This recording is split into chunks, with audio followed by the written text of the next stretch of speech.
She pressed her father's soil probe against her chest like a weapon, the only thing she had left of him, the only thing that had never told her she was too much.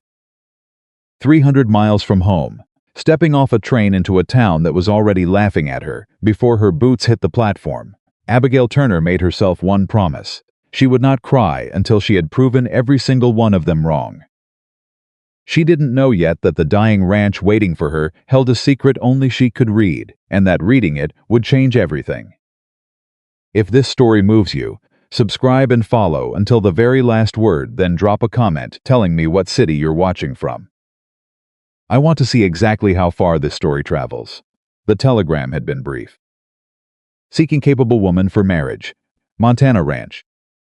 Hard life, honest man. No pretense. Abigail had read it 4 times at the kitchen table of her aunt's house in Knoxville, Tennessee, while her aunt stood at the stove, pretending not to watch. Outside, the August heat pressed against the windows like something alive.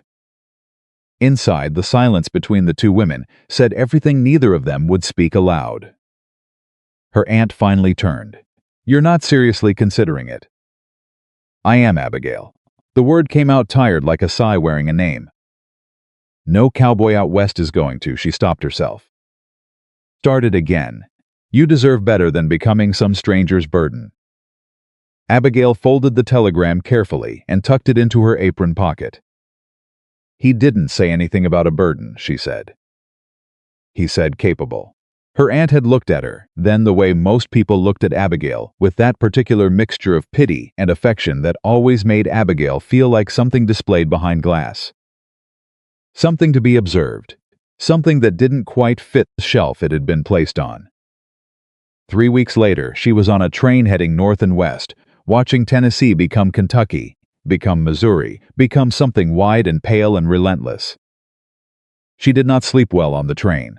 She never slept well anywhere that wasn't her own bed, and even then, sleep had always come to her reluctantly, as if it too needed convincing that she deserved rest. She sat by the window and watched the land change, and she thought about the man who had placed that telegram. Caleb Whitaker, the letter had said, 35, rancher. Owner of the Broken Ridge property outside a town called Dust Hollow, Montana. She had written back. He had written back. 4 letters total, which was not enough to know a person, but enough, perhaps, to know the shape of one. He wrote like a man who chose words the way a carpenter chose, nails not for beauty, but for holding things together. She had appreciated that. She had written back honestly, too. She had told him she was not small. She had told him she was not what most men pictured when they pictured a wife. She had told him she knew livestock, preserving, budgeting, herbal medicine, and hard work, and that she had never asked anyone to carry something she could carry herself. His response had arrived 10 days later. "That's more than I have right now. Come if you're willing." She was willing. What she had not told him, what she had not told anyone. Because she had learned that telling people things before they had eyes to understand them only gave those people weapons, was that she had spent the last 6 years working alongside her father on his sheep farm outside Knoxville before his death.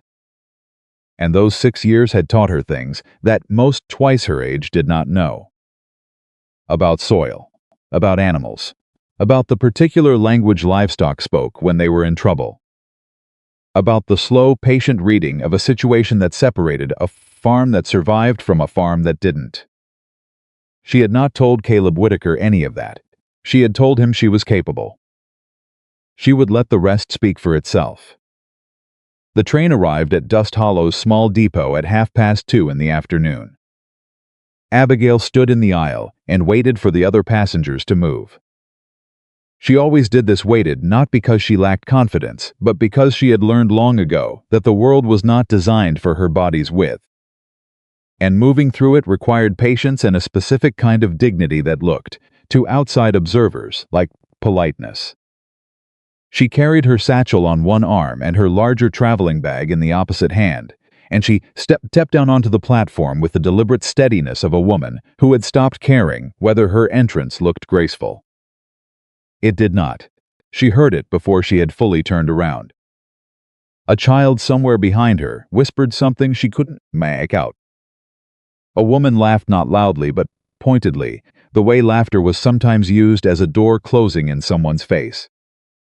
Abigail squared her shoulders and looked down the platform. He was there. She knew him immediately, not because she had seen a photograph she hadn't, but because he was the only man standing alone, standing very still, looking at her with an expression she hadn't expected. Not shock, not disappointment, calculation like a man running numbers. Like a man who had come to the depot, prepared to see something difficult and was now deciding, very quietly, what that difficulty meant. Caleb Whitaker was taller than she had imagined, broader. He held his hat in both hands in front of him, and he had the kind of face that sun and wind and time had worked on honestly, not harshly, not cruelly, but with the same patient intention that a river had on stone. He stood with his weight settled into his boots, like a man who had long since stopped fighting where he stood. He walked toward her. Behind her, she heard the woman say, more audibly now, "Lord, have mercy." He actually sent for that? Caleb stopped 2 feet in front of Abigail. His eyes were dark blue, and they were looking directly at her face, not at the rest of her, and she recognized the deliberateness of that choice, because she had watched men make the opposite one her entire life. "Miss Turner," he said. His voice was low and had gravel in it. "Mr. Whitaker." She kept hers level. He put his hat back on. "I'd have taken your bag. I'm sorry I wasn't closer to the car." "I carried it this far," she said. "I can carry it to the wagon." Something shifted in his jaw, not a smile. Something quieter than a smile.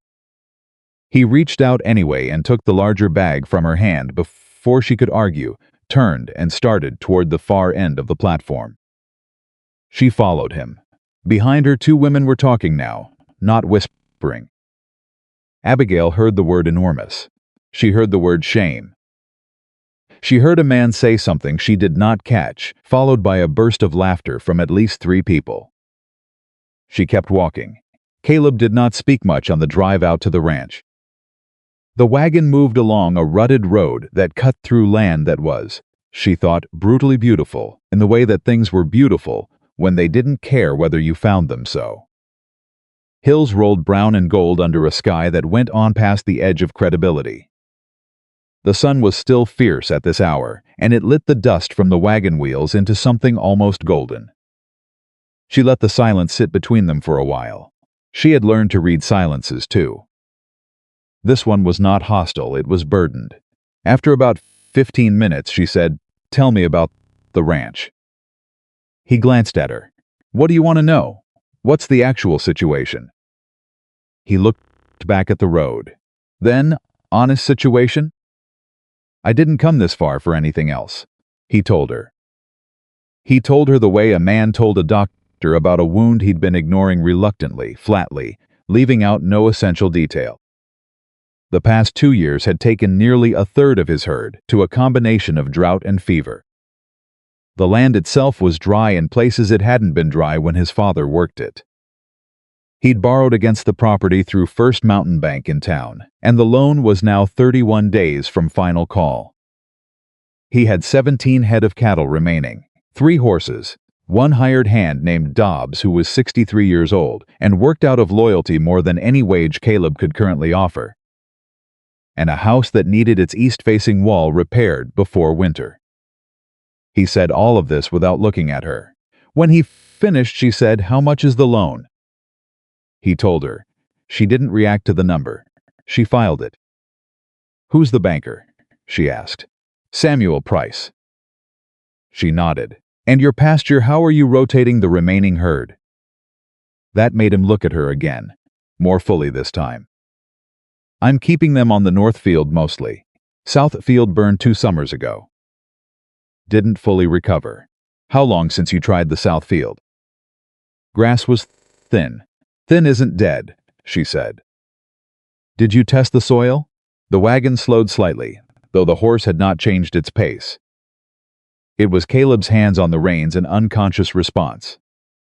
"Test it," he repeated. "Acidity, moisture depth, I can tell a lot just from pulling up a handful of dirt and looking at it, but there are better ways. She looked at the land around them. Drought hits the topsoil first. If there's still moisture 2 feet down, you can work with that. He was quiet for a long moment. Then he said, "You didn't mention any of this in your letters." "You didn't ask." "A different kind." "Miss Turner," he said, "I want to be honest with you about something." "All right. I sent for a wife because a married man looks more stable to a bank than a single one. It's not a noble reason. I wanted you to know that before we got to the house." She looked at him steadily. He was watching the road. His jaw was set like a man waiting to be judged, Mr. Whitaker, she said. "I wrote back to an advertisement placed by a man in Montana because I needed somewhere to go that wasn't my aunt's spare room." "That's not a noble reason either." She paused. "I think we're even." He turned to look at her then, fully, for the first time since they'd left the depot. She held his gaze without difficulty. She had always been good at holding gazes. It was one of the few things she had that people could not take away by commenting on her dress size. He said nothing, but the set of his jaw changed, loosened, fractionally. He turned back to the road. They drove the rest of the way in a different kind of silence, not burdened, exactly, but watchful. Like two people who had identified something real in each other and were deciding what to do with it. The house at Broken Ridge was exactly as he'd implied. Not falling down, but leaning. The kind of lean that said something went wrong 2 years ago and we've been compensating ever since. The east wall was patched with boards of mismatched color. The porch had a missing step. The garden alongside the house had been started and then abandoned, the soil cracked and pale. But the bones were good. She could see it even from the wagon. The foundation sat right. The main structure was solid. Someone had built this house to last, and it was doing its best. A man came out of the barn as they pulled up, older, weathered, moving with the slight hitch of a man whose knees had strong opinions about stairs and mornings. He stopped when he saw her. "Dobbs," Caleb said, climbing down. "This is Miss Abigail Turner. She'll be staying." Dobbs had a face like old leather and eyes that were sharp underneath the weathering. He looked at Abigail the way Caleb had looked at her at the depot, not with judgment, but with assessment. Like he was asking himself a question. "Ma'am," he said finally, touching the brim of his hat. "Mr. Dobbs." She accepted his look without flinching. "Is the barn straight? I'd like to see the cattle before the light goes." Dobbs's eyebrows shifted. He looked at Caleb. Caleb said, "Show her whatever she wants to see." The cattle were the first thing that told her she had something to work with. They were thin, she could see that immediately, but their eyes were clear, and their movement, while sluggish, wasn't the stumbling wrongness of animals in organ failure. They'd been starved by circumstance, not sickened by disease. That was a different problem, a solvable problem. She walked the length of the stalls, and Dobbs walked beside a slime, speaking, watching her the way she was watching the cattle. She crouched down beside one of the smaller heifers and pressed her fingers along the animal's flank, checked her gums, looked at her eyes. Then she stood up and walked to the water trough. "When was this last changed?" she asked. "Couple days," Dobbs said. She crouched again and looked at the inside of the trough. "There's algae starting in the far corner. Not a lot, but enough to make them drink less than they should." She stood. "Change it today. Scrub the trough before you refill it." Dobbs was looking at her with an expression that had evolved past assessment into something quieter. "Yes, ma'am," he said. And he didn't say it the way men sometimes said it to her, automatically, indulgently, the way they might agree with a child. He said it the way a man said it when he meant it. She went back to the house. Caleb was standing at the stove when she came in. The stove was old but functional. He had coffee, going, the smell hit her before she'd fully crossed the threshold, and he was doing something with beans that suggested he'd been trying to figure out supper while simultaneously trying not to look. Like he'd been waiting anxiously for her to return. "Coffee's ready if you want it," he he said. Thank you. She set her satchel on the kitchen table and opened it. She took out her father's ledger notebook, old, soft-covered, its pages dense, with her father's cramped writing in the first half and her own more careful hand in the second, and set it on the table. Caleb poured a cup and set it near her without being asked. She looked at it and then at him. Your cattle aren't sick, she said. He went still. They're depleted, she continued. Malnourished and slightly dehydrated, but there's no fever spreading through that herd.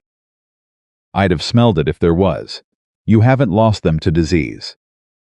You've been underfed and outdrought them, and that's survivable if you act correctly. He sat down across from her slowly, like a man who needed a chair to process what he was hearing. You know this from looking at them for 20 minutes. I know this from 14 years of watching my father lose sleep over animals in worse shape than yours and bring most of them back. She opened the ledger and flipped to a blank page. Tell me exactly what your rotation schedule has been. What you've been feeding them, what supplements, if any, and how much water access they have in the North Field. He looked at her notebook. He looked at her. Miss Turner, he said. Abigail, she said without looking up. We're going to be married within the week, I assume. You might as well start now. A pause. Abigail. Her name in his voice sounded different than it had in her own head. Less like her own name and more like a word he was deciding had value. I don't know what I expected when I placed that advertisement. I reckon you expected someone easier to picture, she said. I expected someone I'd have to explain everything to. She looked up at him. He met her eyes. I didn't expect someone who'd be telling me things. Is that a problem? He shook his head. No, he said. No, I don't think it is. The wedding happened on a Thursday. Justice of the peace, no flowers, no guests except Dobbs and the justice's wife, who served as second witness. The ceremony took 11 minutes. Caleb said I do in the same voice he used to discuss the cattle, quiet, direct, no decoration. Abigail said I do, looking straight at the justice's face, because looking at Caleb's felt too much like looking at something she hadn't been given permission to want yet. The justice's wife cried a little. Abigail thought this was kind but mysterious. Afterward, walking back to the wagon, Dobbs fell into step beside her. He had a way of appearing at angles. She was learning not quite directly, always slightly off-center, like a man who had learned that direct approach could be misread as aggression. You meant what you said about the South Field, he asked. I did. There's an old mineral spring about 400 yards south of where the burn line was. Used to run steadier before the drought. Still runs some. She looked at him. You've known about this. Boss did too.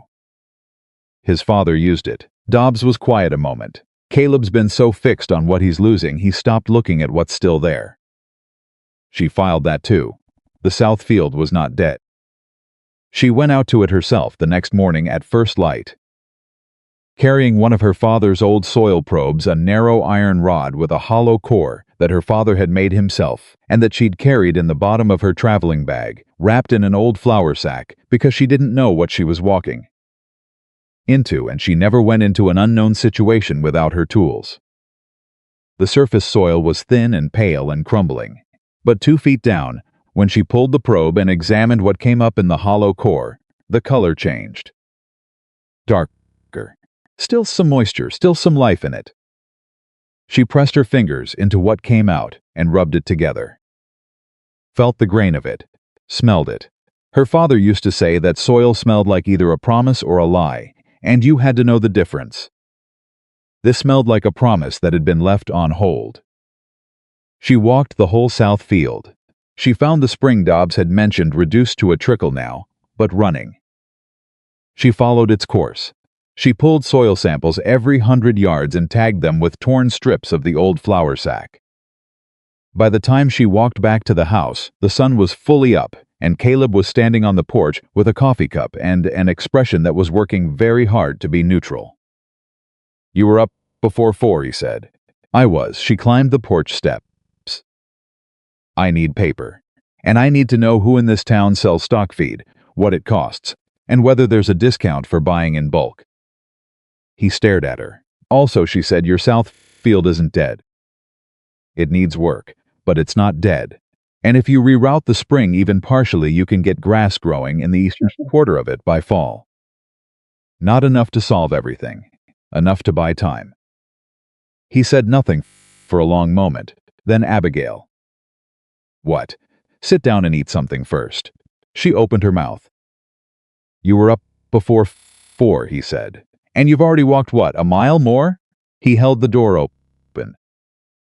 The south field will be there after breakfast. She looked at him. Something was happening in his expression that she didn't have a name for yet. It wasn't pity. It wasn't the careful management of someone dealing with a difficult personality. It was something more deliberate than that, more considered. She went inside. Breakfast was eggs and yesterday's cornbread, and it was not remarkable, but it was warm, and she realized, sitting at his kitchen table in the early morning light, that she hadn't sat at a table where someone had cooked for her in a very long time. She ate without comment. He sat across from her and ate without comment. Then he said, How long did your father have his farm? 22 years. He started it from nothing. She cut her cornbread. He died 2 winters ago. Left the farm to my brother. Caleb didn't ask the next obvious question, why your brother and not you, which she appreciated. The answer was the same answer most questions about her life arrived at eventually, because you are what you are and the world runs the way it runs. And she had no energy for that particular conversation before 8 in the morning. She said it herself anyway, because she preferred to tell her own story. My brother had a family, it made sense, and she paused. I had watched my father do it, and I knew how it was supposed to be done. But knowing and being allowed to do it are different things. She set her fork down. My aunt's spare room was the being allowed to do it version. Caleb was quiet. I'm not telling you this for sympathy, she said. I'm telling you so you understand that I have been waiting a long time to prove that what I know is worth something. And I intend to make this ranch work, not for your benefit alone. For mine. He looked at her for a long moment. Fair enough, he said. On the 4th day she went into town. She went with Dobbs, because she needed to purchase feed from the supply store, and she couldn't drive the wagon yet, she was learning. But she wasn't confident, and because she had a list of questions that required actual conversations with people who knew this area. She also went because she knew she had to begin somewhere with this town, and beginning was usually easier if you did it before anyone had time to fully make up their mind about you. They weren't fast enough. The main street of Dust Hollow was no wider than function required.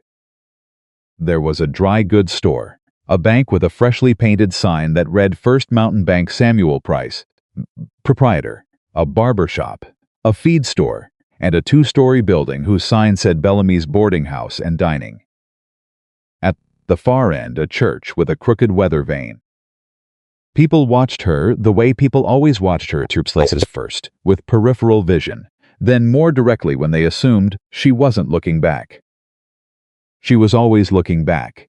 A woman in a blue dress standing outside the dry goods store said something to the woman beside her. Both of them looked at Abigail. She nodded at them. Politely, the way she had been taught, one of them nodded back stiffly. The other looked away. At the feed store, the man behind the counter, thick-necked, 50s, the kind of man who'd been important in a small place for long enough to mistake that importance for something larger, looked at her with open curiosity. Help you? He said. I need feed prices on your full-grain oats and your mixed hay by the bale. Also whether you've had anyone else buying for a sick herd lately, and what they were using. He blinked. You're the one Whitaker sent for, Mrs. Whitaker, she said. As of Thursday, he looked at her the way men looked at things they hadn't been given a category for. Right. Well, full-grain oats are. She took notes on the folded paper she'd brought in her apron pocket. She asked 2 follow-up questions he hadn't expected, and got answers out of him that she could tell he hadn't planned to give, because she asked them at the precise angle that made him think he was offering opinions rather than information. Her father had taught her that too. People know more than they think they know. Your job is to ask the right way.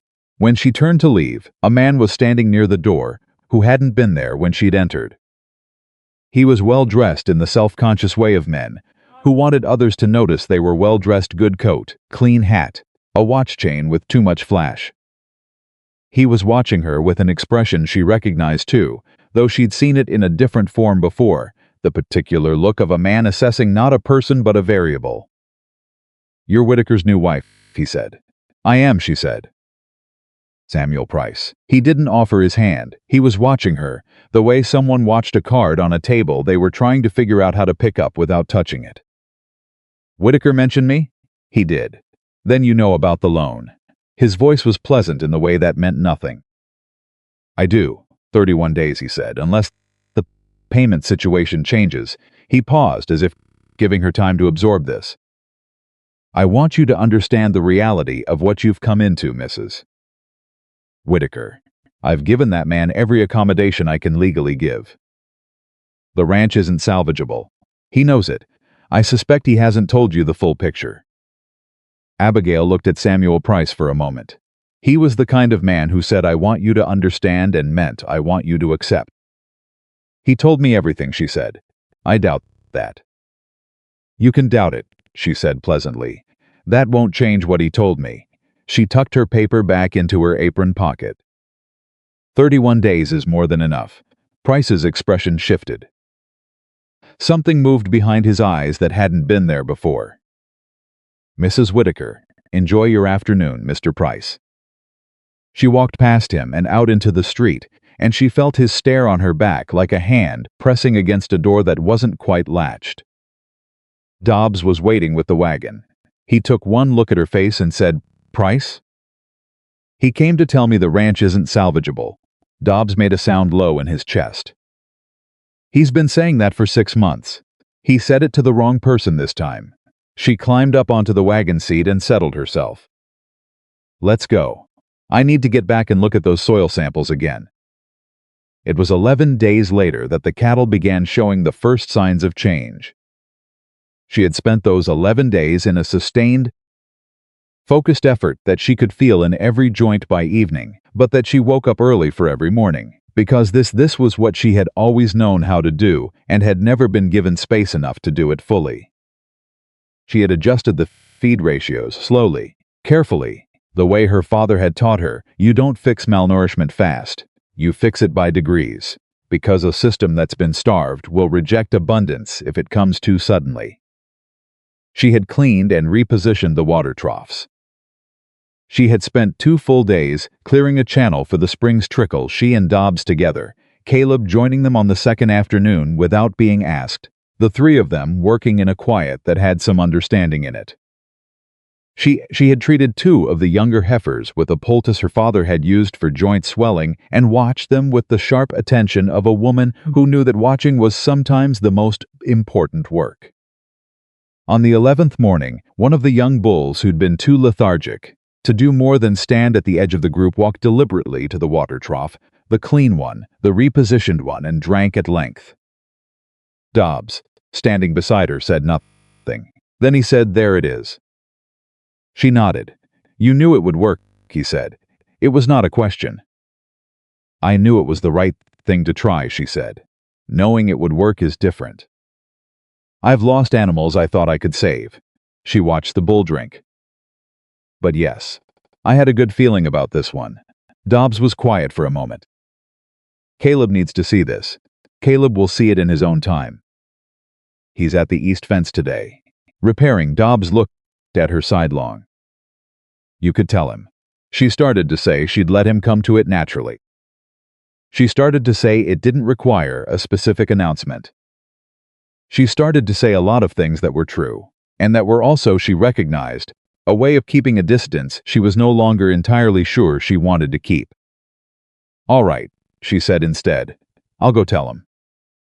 Caleb was at the fence exactly where Dobbs said, hammer in hand, the sun at a hard angle across his shoulders. He heard her coming across the field and turned. She did not preamble. Your bull drank from the trough this morning. The young one that wouldn't approach the water. He drank a full drink and walked back on his own. The other animals are showing better eye contact and the energy in the pen has changed. She stopped 3 feet from him. It's working. He looked at her.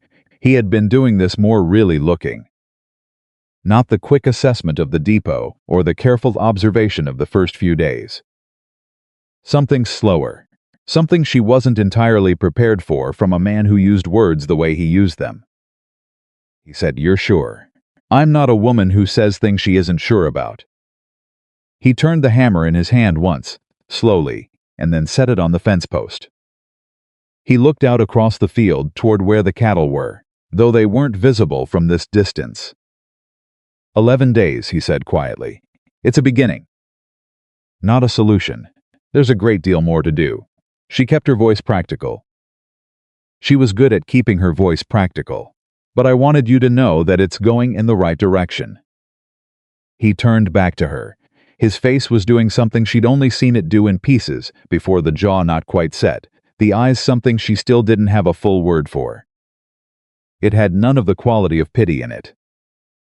It had nothing of the careful management she'd been expecting to encounter at some point, the moment when he'd feel the need to manage her enthusiasm or her certainty or the sheer fact of her taking up so much of the situation. He said, "Abigail." "Yes, thank you." 2 words. No decoration. Just "thank you." Said the way he said the rest of his words, like he was choosing them because they were exactly what he meant, and not because they were what was expected. She looked at him and something shifted in her chest that she was not ready to examine right now, because she had work to do, and examinations of this particular kind required more stillness than she currently had access to. "Don't thank me yet," she said. "Thank me when Price walks away empty-handed." Caleb almost smiled. She'd seen that almost before, too, the thing that happened just at the corner of his mouth, brief and controlled, like he'd learned somewhere along the line that smiling too freely cost something. "All right," he said. She turned to go back. "Abigail." She stopped. "There's a loose board on the front porch step," he said. "Second step from the bottom. I've been meaning to fix it. I'll get to it this evening." She looked back at him. "I know you've been avoiding that step," he said. "I saw you. This morning and yesterday morning. Going around it on the left side." She had been. It had become automatic, the slight shift in her path, the weight redistributed to clear a board she hadn't asked anyone to fix, because you didn't ask for things like that. You managed around them. She said nothing. "It's a loose board," he said. "It should be fixed." She nodded once, turned around, walked back across the field, and she did not look at the thing that had shifted in her chest, because now was not the time. But she carried it with her all the way back to the house, this small and incomprehensible fact that a man had noticed her going around a broken step and had said he would fix it, as though that were simply what you did when you noticed something that made a person's path harder than it needed to be. She had come to Montana to prove something. She had not come to feel noticed. She was beginning to suspect she might not be able to prevent both from happening at once. The loose board on the front porch step was fixed by the time Abigail came down the next morning. She almost missed it. She was already shifting her weight left out of habit when her boot landed on solid wood instead of the familiar give of a board that had been ignored too long. She stopped, looked down, pressed her foot against it once deliberately. It held. She stood there for a moment longer than she needed to, then continued down the steps and across the yard toward the barn. She did not say anything about it at breakfast. Neither did Caleb. But when she passed him coming out of the barn and their eyes met for a half-second, she understood that they were both aware of it, and that some kind of line had been crossed that neither of them had formally agreed to cross. She decided to focus on the cattle. It was easier. The improvement in the herd over the next week was not dramatic. Drama was not how recovery worked. She'd learned that early from her father, who used to say that if you wanted drama you were in the wrong business, because animals got well the way bread rose, slow and without fanfare. And the only thing that ruined it was impatience. But the signs were there for someone who knew what to look for. The young bull was eating consistently now. Two of the older heifers had begun moving more freely. The energy in the pen had a different quality, less the stunned stillness of exhaustion, and more the ordinary quiet of animals that had enough. Dobbs noticed before Caleb did, which surprised no one. Dobbs noticed everything before everyone. "You planning to tell him about the South Field today?" Dobbs asked one morning, falling into step beside her as she crossed the yard with her soil ledger under her arm. "I'm planning to tell him when I have something definitive to tell," she said. "You've been out there every other morning. I know I have." "He's noticed." She glanced at Dobbs. He was looking straight ahead, face arranged in the expression of a man simply reporting facts. "He can ask me himself," she said. "He won't. I know he won't." They walked in silence for a few steps. "He's not a man who asks for things," Dobbs said. "Hasn't been since his wife left. Before that even, maybe. He asks what he needs to ask for the ranch, and that's the end of it." She stopped walking, turned to look at Dobbs fully. He was married before. Dobbs's expression didn't change, but something in it settled, like he'd been waiting for this to come up and had decided on his response ahead of time. 4 years ago, she lasted about 8 months, said this life wasn't what she'd imagined. He paused. She wasn't wrong. It isn't what most people imagine. Abigail absorbed this in silence. "He didn't tell me," she said. Not as an accusation, just as a fact she was placing next to the others. "No," Dobbs said. "He wouldn't." She thought about the way Caleb said thank you, direct, minimal, stripped of the things that most people buried useful communication under. She thought about the almost smiles. She thought about a fixed porch step and a man who hadn't said a single word about fixing it. She thought about a woman who had left after 8 months and what a man learned from that, about how much to offer. "All right," she said, and started walking again. "Southfield's going to be something," Dobbs said, matching her pace. "I can feel it. Give me 3 more days," she said. "Then I'll have something real to tell him." She got 2 days, not 3. On the second morning, she was crouched in the eastern quarter of the Southfield with a handful of soil in her palm and her father's ledger open on her knee when she heard boots on the hard ground behind her. She didn't turn around. She knew the weight of those footsteps, now their pace and pressure, the way you knew a sound that had become part of the background of your daily life. "The grass," Caleb said, stopping a few feet behind her. "What about it?" She wasn't asking. "It's different than it was 2 weeks ago." He paused. "Out here. I can see it from the north fence on a clear morning." She turned and looked up at him. The sun was behind him, and she had to shade her eyes, which she did without self-consciousness. "The spring rerouting is working. The eastern quarter is getting moisture it wasn't getting. The topsoil's still compromised, but underneath it, she held up the handful of dirt. There's life in here. It just needed water to remind it." He crouched down beside her. Not gracefully, he moved like a large man who'd made peace with being large, efficient rather than elegant, and he looked at the soil in her hand. "Can I?" he said.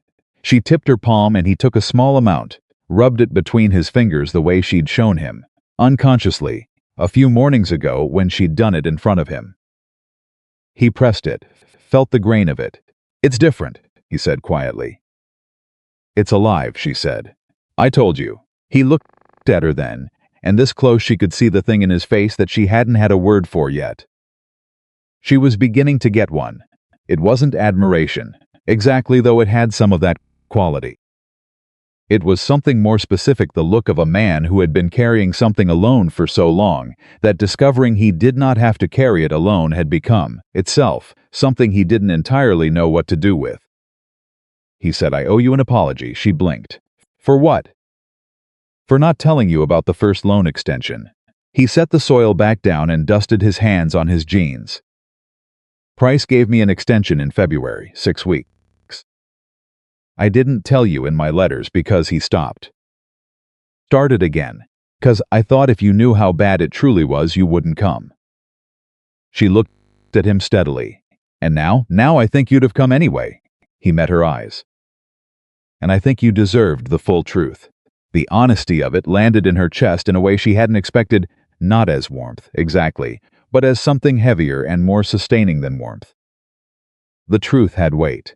She'd always preferred things with weight over things that were only light. Then tell me the rest of it, she said, all of it. Whatever you haven't said. He was quiet for a long moment. Then he told her about the second mortgage, the one he hadn't mentioned at all, a smaller lien against the north pasture that his father had taken out years ago and that Caleb had inherited along with everything else. Price had been quietly holding it, using it as a secondary pressure point. She felt something sharpen inside her that had no name in polite language. He's been running you from two directions, she said. Yes, and you've been watching the front door while he worked the back. Caleb's jaw tightened. That's about right. She stood up. He stood with her, and she registered briefly that he always did this rose when she rose, not in a performative way, just in the way of a man who had some deeply embedded instinct toward parity that he might not even be aware of. All right, she said. Then we change the strategy. We've got 23 days now. I know. She tucked the ledger under her arm. And Price has two levers. We need to either pay down one of them fast enough to remove it, or we need to give him a reason to want to wait. Caleb looked at her. Give him a reason to want to wait, he repeated slowly. You're thinking the herd. I'm thinking a healthy herd in a recovering pasture is worth considerably more than a dead debt. She started walking back toward the house. If he can see that this ranch is on the verge of producing again, it's worth more to him to hold the note and collect interest over time than to call it and get empty land. Price doesn't think this ranch can produce again. Then we need to make sure he sees it when it starts to. She set three things in motion that same afternoon. The first was a letter to a livestock agent in Billings, whose name she'd gotten from the supply store owner, written carefully, presenting Broken Ridge's herd in terms of its recovery trajectory rather than its current state. Asking about projected market values for the coming season. Her father had always said the future was worth more than the present in a negotiation, if you knew how to present it. The second was a conversation with Dobbs about the fence line along the South Field's eastern boundary, which needed to be repaired and reinforced before any cattle could be moved there. She gave him a list. He took it without comment and went straight to work. The third was harder. She went back into town, not with Dobbs this time. Alone. She had learned to handle the wagon in the 2 weeks since her arrival. Caleb had been teaching her in the early evenings, which were the times she'd noticed his shoulders drop from wherever he held them during the day, and she drove into Dust Hollow on her own, sitting straight on the bench. And she did not adjust her posture or her expression for the two women on the sidewalk who watched her turn onto the main street. She went to the bank first. The clerk at the front desk was a young man with ink-stained fingers who looked at her when she came through the door with the particular nervous confusion of someone encountering a variable their training hadn't covered. "I'd like to speak with Mr. Price," she said. I'll have to see if he's available." "Tell him it's Mrs. Whitaker. He'll make himself available." The young man went. She stood in the center of the bank and did not fidget. She had never been a fidgeter. Her mother had tried to train it out of her when she was young, and the effort had been unnecessary. Stillness came naturally to Abigail, not as a discipline, but as a form of economy. Stillness was efficient. Stillness gave you information without giving anything away. Price came out from the back in under 3 minutes. He was pulling his coat straight as he walked, which told her he'd been sitting without it and had felt the need to present formally. He stopped when he saw her. "Mrs. Whitaker," he said. "I wasn't expecting you." "I know," she said pleasantly. "May we speak in your office?" He weighed this. She watched him weigh at the calculation happening behind his eyes, the rapid assessment of what this meant, what she could possibly want, whether granting the private audience gave her some or took something from him. He decided granting it was the safer play. "Of course," he said. His office was what she'd expected. Large desk, deliberate.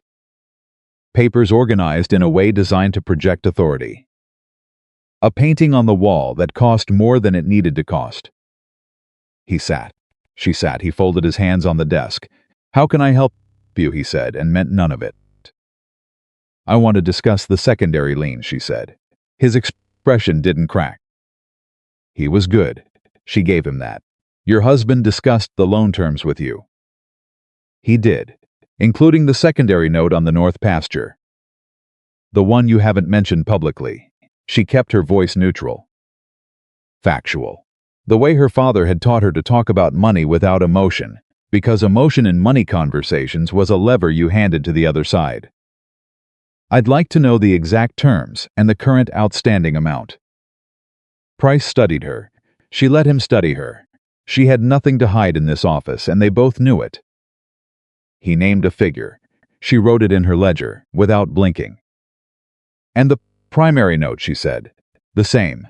He named that figure too, with slightly more hesitation. She wrote it down. "Mr. Price," she said, closing the ledger. "I want you to see something." She reached into her apron pocket and laid the letter from the Billings livestock agent's response she'd sent an earlier inquiry 2 weeks ago, anticipating this on his desk. It was a preliminary reply estimating market value for a recovered high pasture herd of Caleb's size and breed at the coming spring sale. Price looked at it without touching it. "This is a projection," he said. "It's an estimate from a credentialed agent based on current market rates and the specific breed and age profile of the Whitaker herd." She left the letter where it was. "A herd which is, as of this week, in measurable recovery."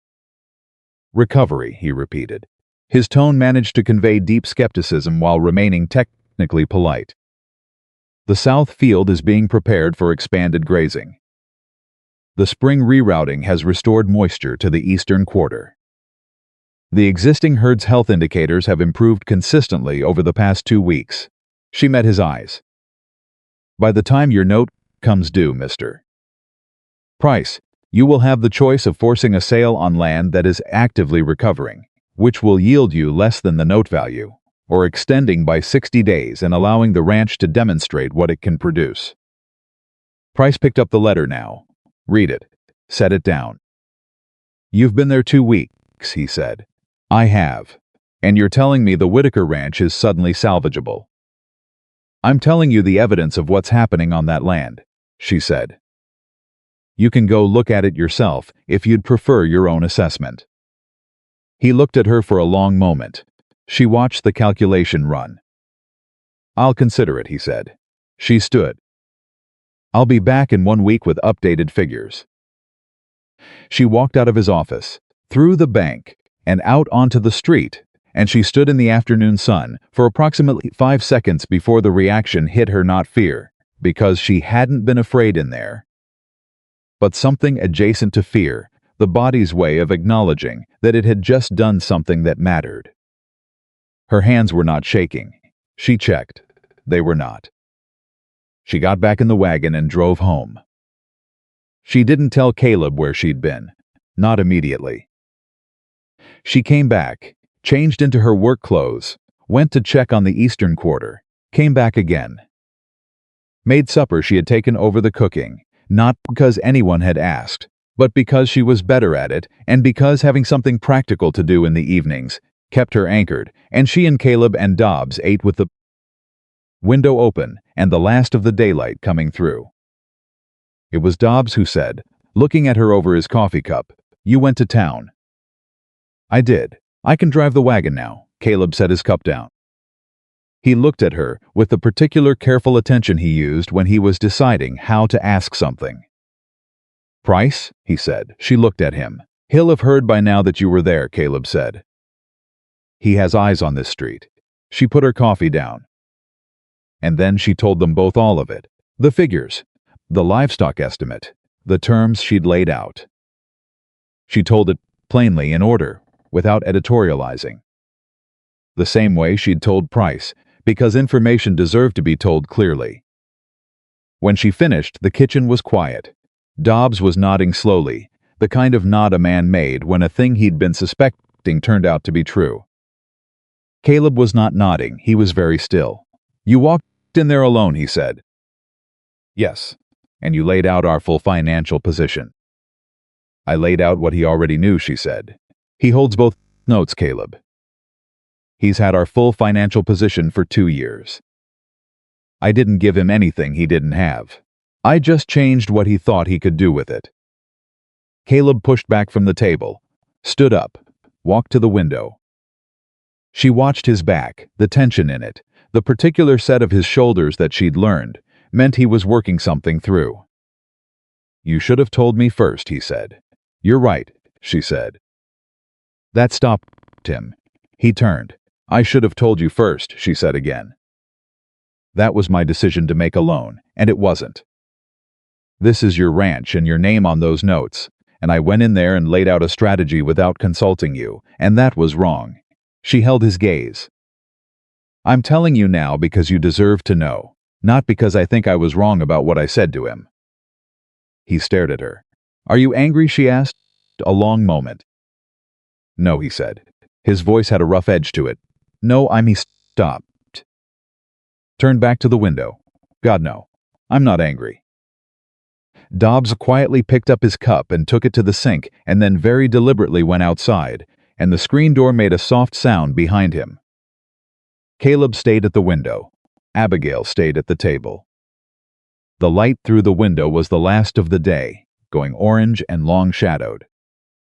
My father lost this ranch once before, Caleb said. Not to her exactly, to the window, to the land beyond it. When I was 12, he borrowed wrong, trusted wrong. We lost it for 2 years. Then he worked himself back into it. He paused. He used to say that the land remembered you, that if you'd worked it honestly, it would give you another chance. She said nothing. She let him talk. I've been trying, he said. I've been trying for 2 years to give it everything I have, and it's his hands tightened on the window frame. It's not been enough, and I didn't know what I was missing. I didn't know there was something I was missing. I thought I just wasn't. He stopped again. You were doing it alone, she said quietly. He turned. The last light was on the side of his face, and she could see everything in his expression that he would not have permitted himself to show if he were thinking about it. Yes, he said. I was doing it alone. She looked at him. Something was building in the room that she was not going to name or move toward. Because they were 23 days from a bank deadline, and she had things to do, and emotions of this particular kind were the ones that required the most careful handling. She picked up her coffee cup and stood. Then stop, she said. You don't have to anymore. She carried her cup to the sink, rinsed it, and went to bed. She lay in the dark for a long time after. The next day the town came to her, not in the way that would have been welcome. She was in the barn with 2 of the heifers, checking the joint treatment she'd applied to one of them 3 days ago when she heard the wagon on the road. Then voices, then Caleb's voice, short-clipped, and another voice that was not Dobbs. She came out of the barn. There were 3 men she didn't know standing near the house, along with a woman in a brown dress who had been pointed out to her once on her trip to town as belonging to the church board. One of the men was holding papers. They had the air of people who had organized themselves into an excursion. Caleb was on the porch. They want to talk about the spring, he said when she reached him. His voice was flat. The rerouting. She looked at the men. What about it? The tallest of them, gray-bearded, proprietary-looking, said, You diverted water from a natural course. That spring's been running toward the creek bed for 30 years. That creek bed serves 4 other properties. It serves 4 other properties between May and August, she said, coming down the porch steps. It runs dry every September. I've confirmed that with 2 people who've lived on this ridge for over a decade. She stopped at the bottom of the steps. What I rerouted was a secondary seep running parallel to the main spring flow. It does not affect the creek output. You don't know that. I do know that. I measured the creek flow at the property line 3 days after the rerouting and compared it to what Dobbs told me it measured last year at the same point in August. She looked at him evenly. Would you like the numbers? The woman in the brown dress said, "You've only been here a few weeks." "Yes, ma'am, I have." Abigail turned to look at her. "How long have you been here?" "I was born here." "Then you know this land better than I do. Tell me, has the South Field at Broken Ridge ever recovered from drought before? In your memory?" The woman blinked. "Because if it has," Abigail said, "then you know it can recover again. And you know that recovering land doesn't threaten a creek. It protects the whole watershed." She paused. "And if it hasn't, then we're doing something new. And I'd be glad to share every measurement I've taken with anyone who wants to see it." The gray-bearded man exchanged a look with the others. "Price sent you," Caleb said from the porch. "Not a question." The man didn't confirm it, but something shifted in his expression that confirmed it anyway. Caleb came down the steps and stood beside Abigail. She felt it as much as saw it, the deliberate placement of himself, shoulder level with her, not in front. "Tell Price," Caleb said, "that if he has concerns about water rights on my land, he can bring them to the county recorder's office in writing. The same way I'll be bringing the documentation on both his notes." He paused. "And tell him Mrs. Whitaker's measurements will be part of that record." The three men looked at each other. The woman looked at Abigail one more time, a different look, she realized, from the first one. Not hostile, something less certain of itself. They left. Caleb turned to her. "You measured the creek 3 days ago." She met his eyes. "I told you I'd have something real to tell you in 3 days." The creek measurement was part of it. He looked at her for a long moment. "You knew he'd do this," he said. "Send someone." "I knew he'd do something," she said. "A man like Price doesn't absorb a challenge and sit still. He had to test whether I knew what I was talking about or just thought I did. And now he knows. Now he knows." She turned back toward the barn. "We should move the herd toward the eastern quarter by the end of the week. I want them on that grass before his next move." She heard Caleb make a sound behind her. She stopped and looked back. He was shaking his head very slightly, and the thing at the corner of his mouth was doing what it did when he wasn't letting himself smile fully, and he looked for just a moment. In the evening light, like a man who had forgotten he was allowed to look like that. "All right," he said. "End of the week." Moving the herd was not elegant. This was another thing her father had taught her early, that cattle were not cooperative by philosophy. They were cooperative by habit, and when you disrupted habit you got the full expression of their feelings about it, which was loud and directional, and occasionally dangerous. Caleb worked the left flank. She worked the right. Dobbs moved between them, reading the herd's collective mood with the fluency of 60 years, and correcting course before problems became crises. The young bull, her bull. She'd started thinking of him privately. The one who'd been the first to drink was fractious for the first hour, and settled into steady movement in the second. She lost her footing once, on a soft patch of ground, and went down hard on one knee. Caleb was beside her before she'd fully registered what had happened. "I'm fine," she said, already pushing up. "Your knee." I said, "I'm fine." She got to her feet. Her knee hurt. She kept moving. "Watch the heifer on the south edge. She's breaking left."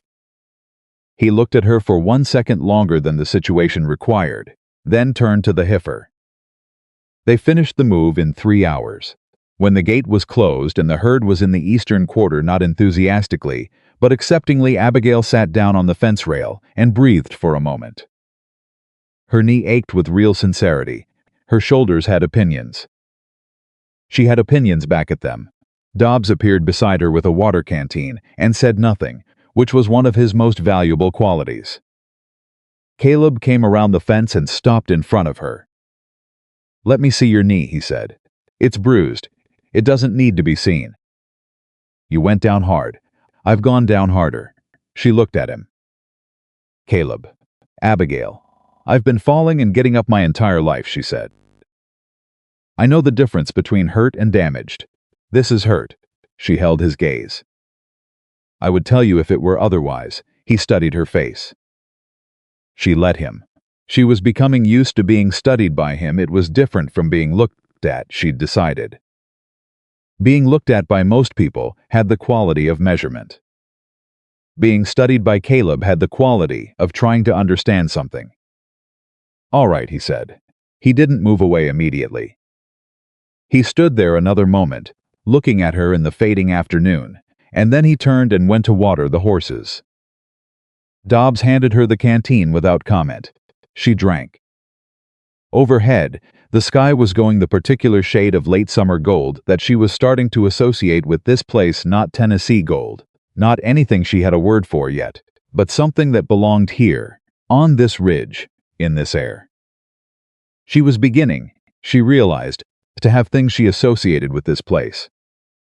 She wasn't sure what to do with that yet, but she held it the way she held everything she wasn't sure about, carefully, without pressure, the way you held something alive that you didn't want to startle. The eastern quarter of the South Field was not fixed. The herd was not saved. Price still had his 2 notes and his patience and whatever his next move was. 20 days left on the primary note. A dozen things unresolved. But there was grass growing in that field that hadn't grown in 2 years. And the young bull was grazing already, his big head down, steady and unhurried, like a creature that had decided it was safe to eat. She watched him. Tomorrow there would be more to do. There always was. But tonight, for a moment, she let the field do what it was doing quietly, without fanfare, the way recovery always worked, and she thought about a fixed porch step and a man who stood beside her when the town came. And a stretch of land that smelled like a promise that had been left on hold. She thought it might be ready to be kept. The letter from Price arrived on a Tuesday. Abigail was in the barn when Caleb brought it out to her. She knew what it was before he said a word. She could read it, in the way he was holding the envelope, the particular stillness that had come back into his shoulders, the one she hadn't seen in almost a week. She straightened up from the heifer she'd been checking and took the envelope from him. She read it once, then again. "He's moving the date up," she said. 16 days, Caleb said, from the original 30. He's citing a clause in the secondary note that allows acceleration if the primary is in default by more than 60 days. He paused. It was always in the secondary note. I missed it. She folded the letter precisely and held it in both hands for a moment. She was not surprised. She had known Price would move when she'd walked into his office. She had known he was not a man who absorbed challenge without answering it. What she had underestimated was the speed of it, not the tactic, but the timing. 16 days changed the arithmetic considerably. "All right," she said. "Abigail, all right," she said again, not dismissively. With intention. She handed the letter back to him and picked up her work gloves. "How liquid are you right now? Cash, credit, anything that could be moved fast?" He told her. The number was worse than she'd hoped and better than she'd feared. "And the billings agent," she said. "If we sold 5 head at current recovery weight, what's the estimate?" "Not enough. Not fast enough." "No," she agreed, "not alone." She pulled her gloves on. "But combined with something else, maybe." She looked at him. "I need to make 2 trips today. Town and the Henderson property, if you'll draw me a map." Henderson. He said it like a man suddenly paying different attention. "Why Henderson?" "Because Tom Henderson has been running cattle on the East Ridge for 11 years, which means he knows the grazing cycle on this side of the mountain better than anyone except Dobbs. And because he was at the supply store last week when I was there, and he asked me 3 questions about the spring rerouting that were not hostile questions." She met Caleb's eyes. "He's not Price's man." Caleb was very quiet for a moment. "You've been watching the town," he said. "I've been watching everyone," she said. "I've been doing it since I was 12 years old, and figured out that the room always told you things if you paid attention." She started for the barn door. "Draw me the map. I'll take the wagon." She heard him exhale behind her. Not defeat, something more complicated than defeat. Something that sounded like a man recalibrating. "I'll come with you," he said. She stopped. turned to Henderson's, he said. He knows me. It'll go faster. She considered this for exactly 3 seconds and decided it was practical rather than protective and therefore acceptable. Fine, she said. Town alone. Then Henderson. The dry goods store was where she went first, because it was not the bank and not the feed store, and she needed information before she needed anything else. The woman who ran it was named Clara Odom 50s, quick-eyed, the kind of woman who knew everything that moved, through a small town because small towns were her professional medium. She'd nodded at Abigail twice in previous visits without hostility, which in Dust Hollow was close to warmth. Abigail put a short list on the counter, and while Clara was pulling the items, said, "Has Price spoken at the church board recently?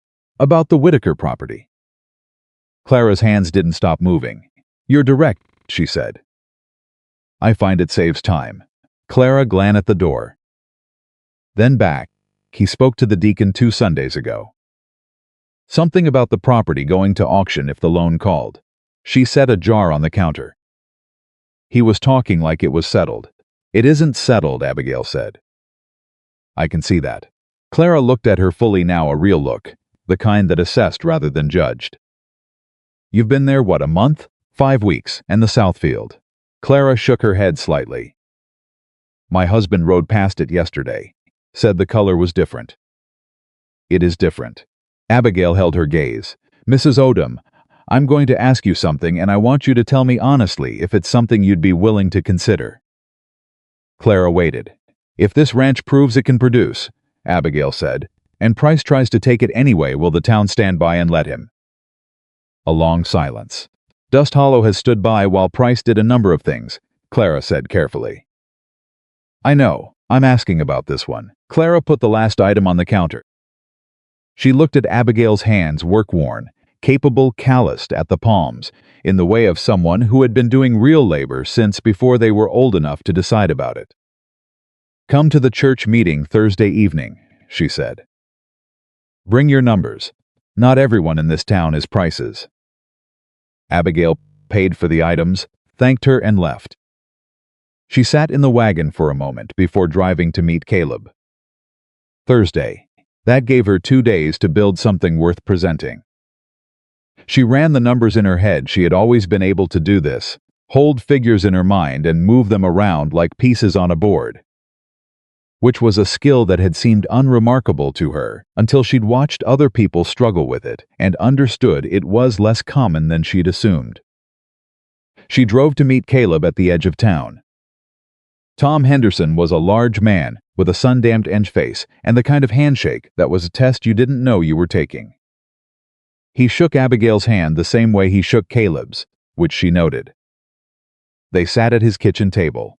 His wife brought coffee and then left, which Abigail also noted, not because it was unusual, but because of the way the woman looked at her before she left. Not with pity, with curiosity. The hungry kind, the kind that meant she'd be asking her husband questions later. Henderson cut straight to it. "I heard Price moved the date." "News travels," Caleb said. "Price makes sure of it." Henderson wrapped his hands around his coffee cup. "What are you thinking?" Abigail said the Southfield's eastern quarter is producing. The herd is recovering. In 60 days, the Whitaker Ranch demonstrates full operational viability. "We need those 60 days. Henderson looked at her. "And you want what from me?" "A co-signed extension request to First Mountain," she said. "Your name carries weight in this county. Price knows if he forces a bad faith foreclosure with your name on a counter document, it becomes a legal question rather than a simple property action." Henderson was quiet. He looked at Caleb. "She always like this?" "Pretty much since day one," Caleb said. Henderson looked back at Abigail. "You understand what you're asking me to put my name to?" "I understand exactly what I'm asking," she said. "I wouldn't ask it if I didn't have the data to back it." She opened her ledger on his table, and she walked him through its soil readings, water flow measurements, herd weight progression, feed ratios, projected market values from the billings agent. The discrepancy in the creek flow numbers that proved the rerouting hadn't affected the neighboring properties. She laid it out in order, clearly, without flourish, the way her father had taught her to present a case. Let the numbers speak first, then you speak second, and never confuse the two. Henderson read. He asked 4 questions. She answered all of them. When he was done, he looked at Caleb. She know this land better than you do. Caleb said, without hesitation, in some ways, yes. Henderson looked at Abigail one more time. Something in his expression had changed, not softened, exactly, because it hadn't been hard to begin with, but settled. Decided.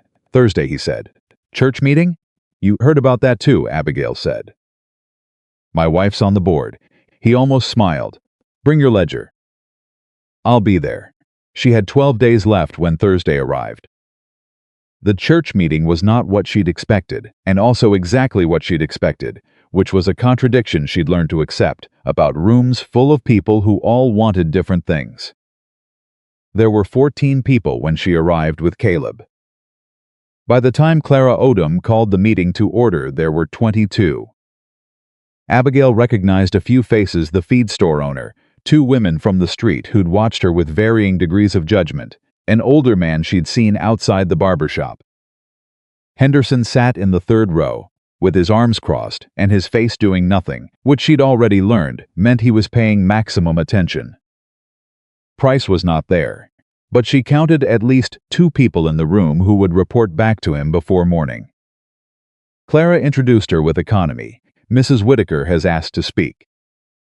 Most of you know why. Let her finish before questions. Abigail stood up. She had thought carefully about how to do this, how to stand, what to lead with, how to handle the room if it turned.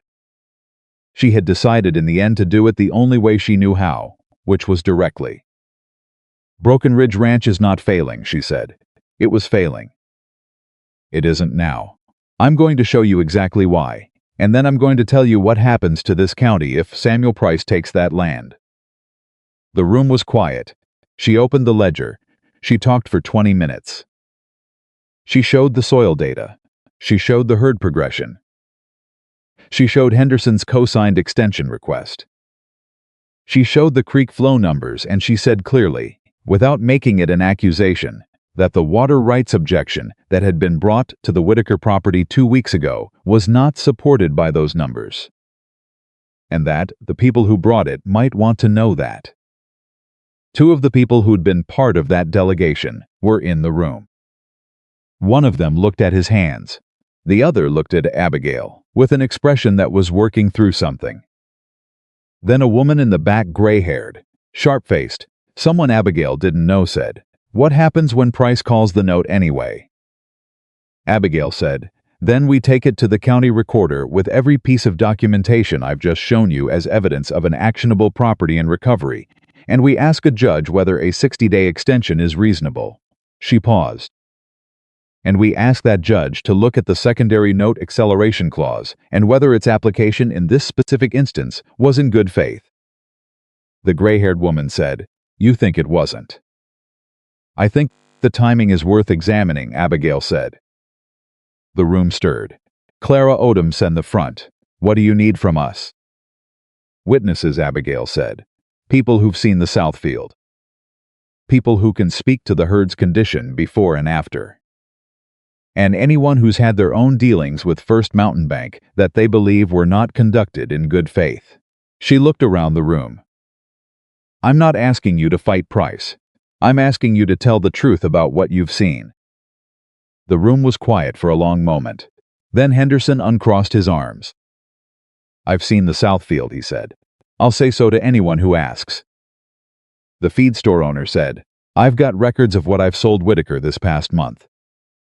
Shows a functioning operation, not a failing one." Then, the woman who'd been part of the water rights delegation, the one who'd been working through something in her expression, said quietly, "I'll say what the creek flow looked like.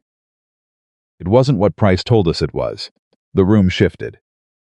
Not dramatically, this was not a room of dramatic shifts. These were practical people with practical concerns.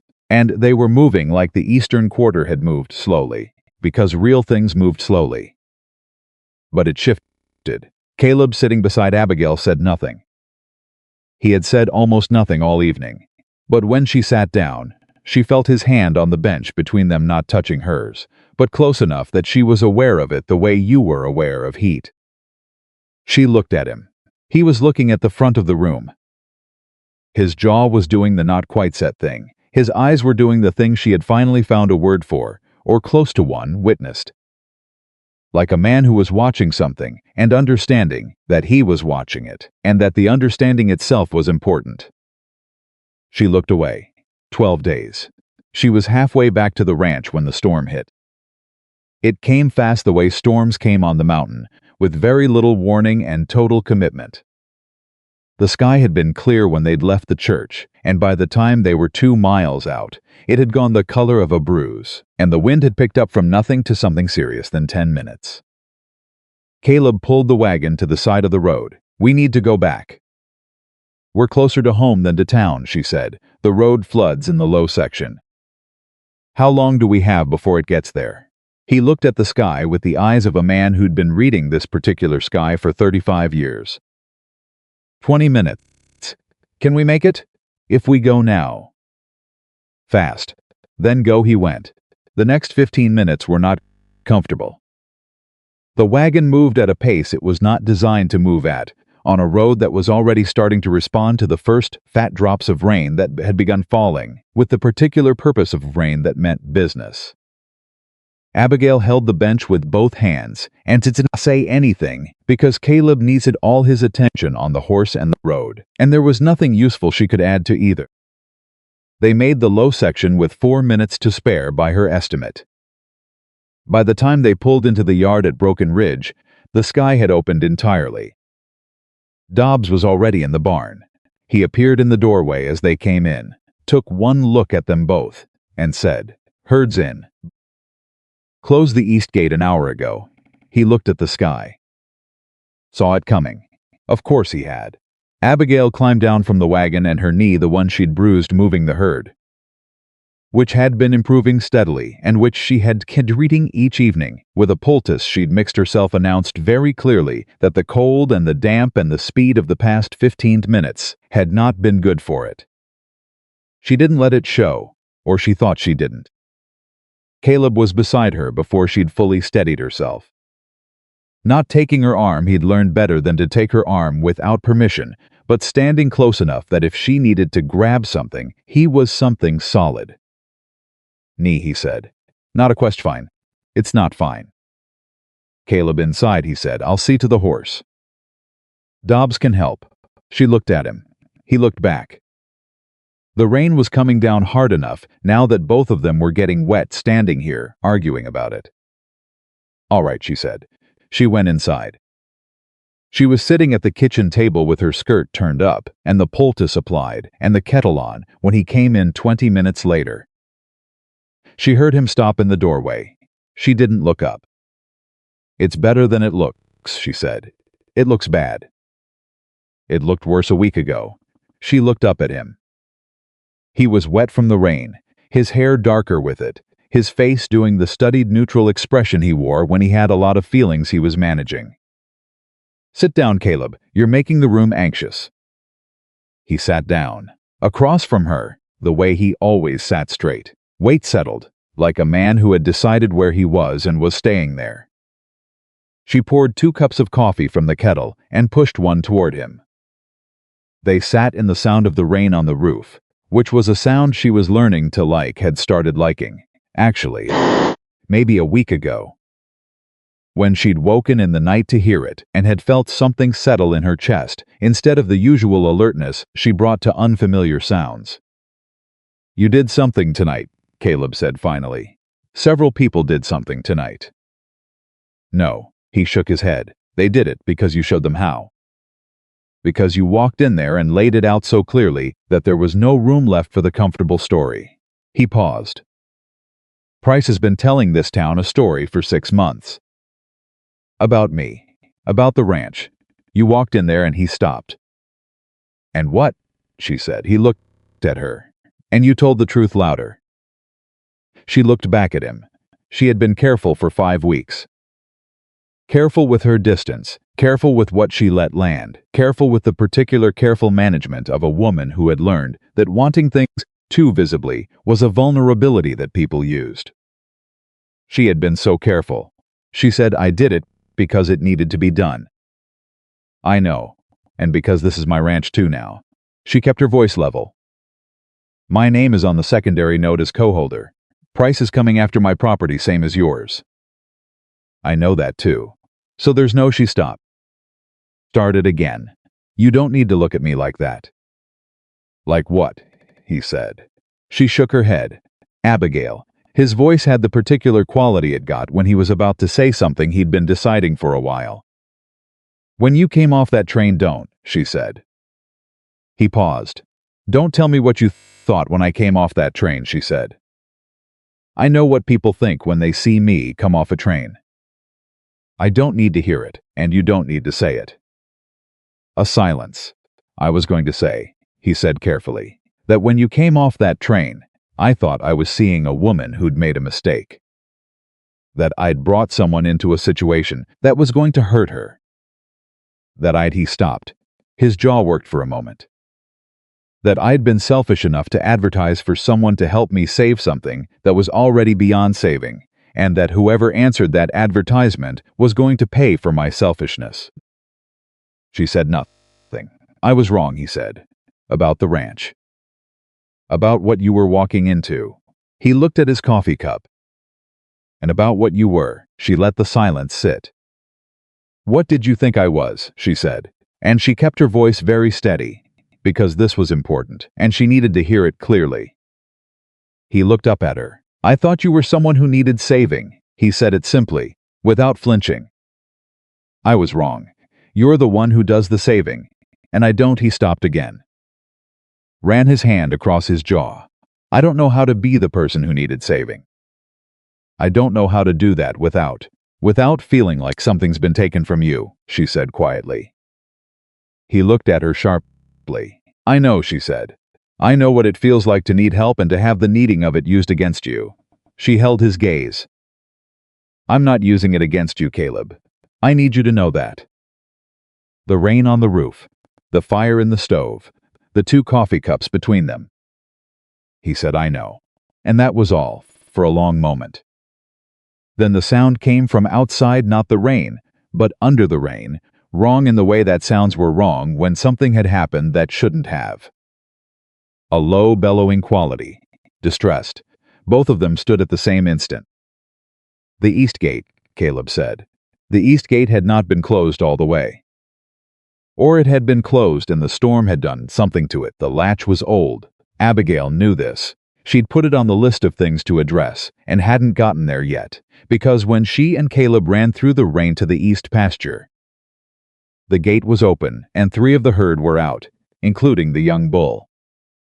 Dobbs was already there, trying to move the bull back toward the gate from the left.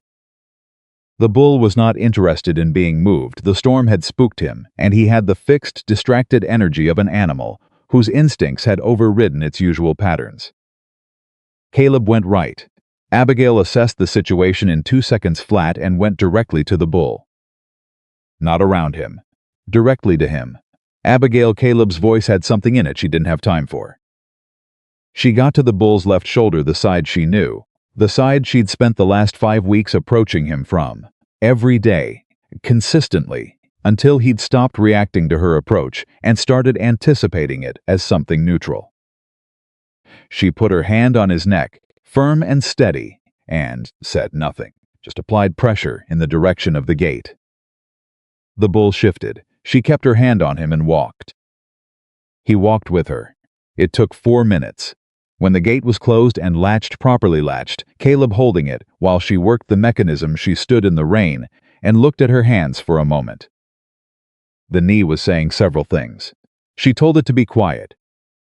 Dobbs said from somewhere behind her, "Well, that was all." Caleb turned from the gate and looked at her. He was completely soaked, his shirt plastered to his shoulders, the rain still coming down.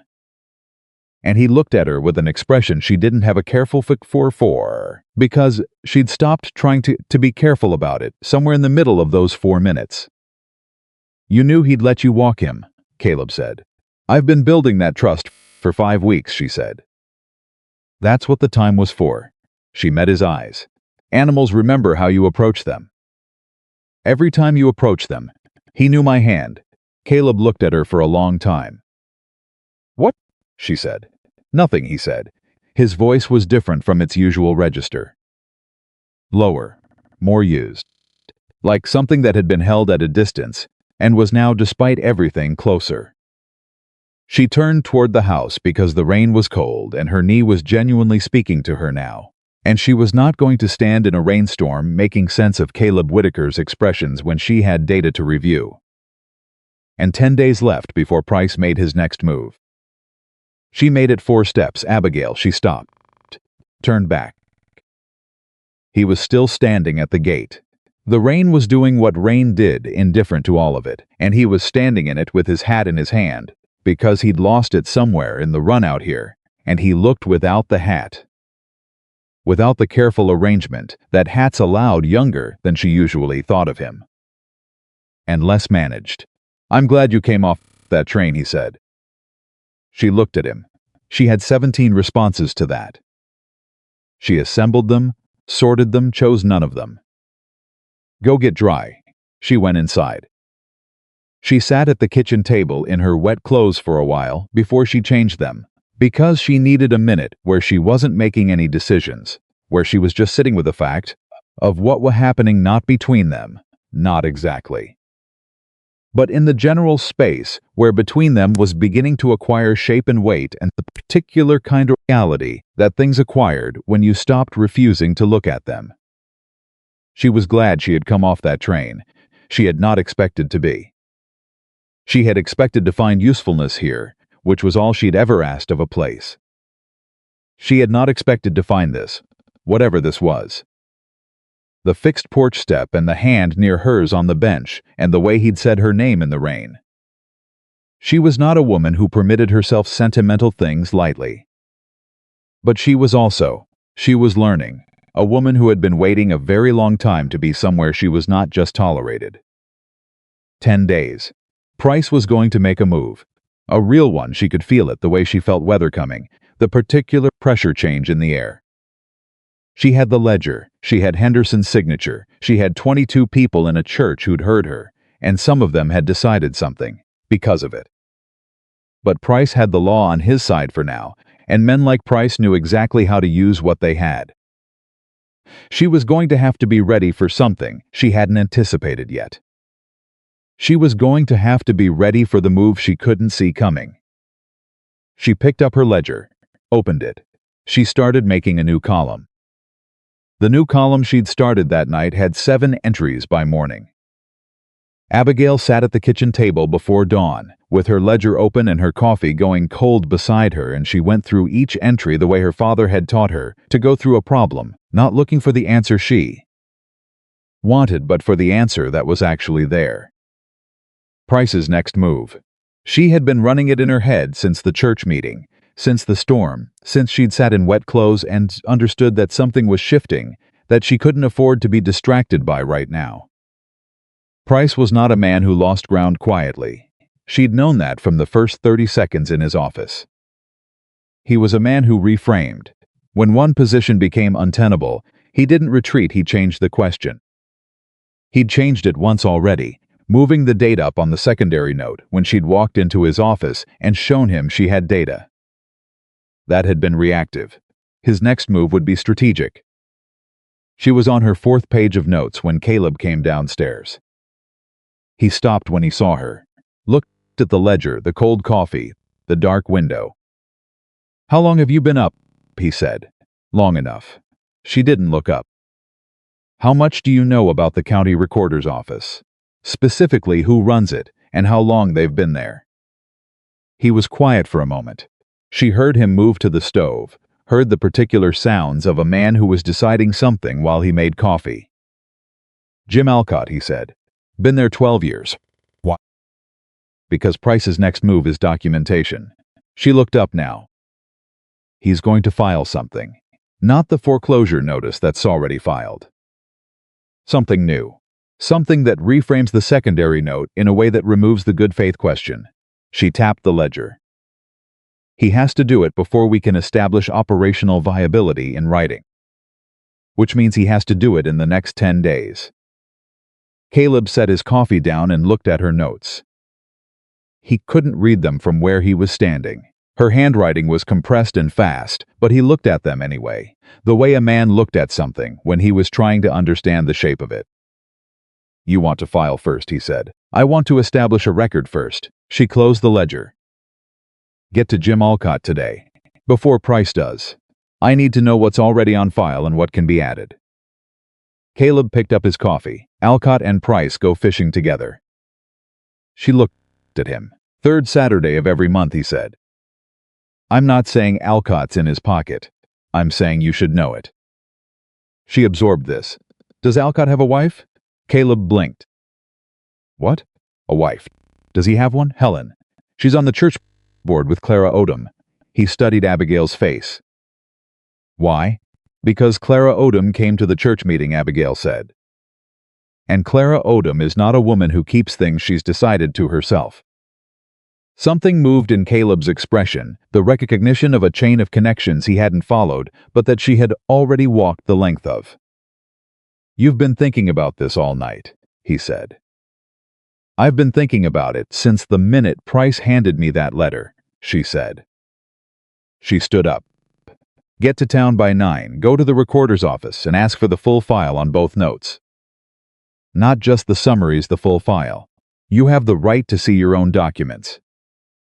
"And you?" "I'm going to Henderson's."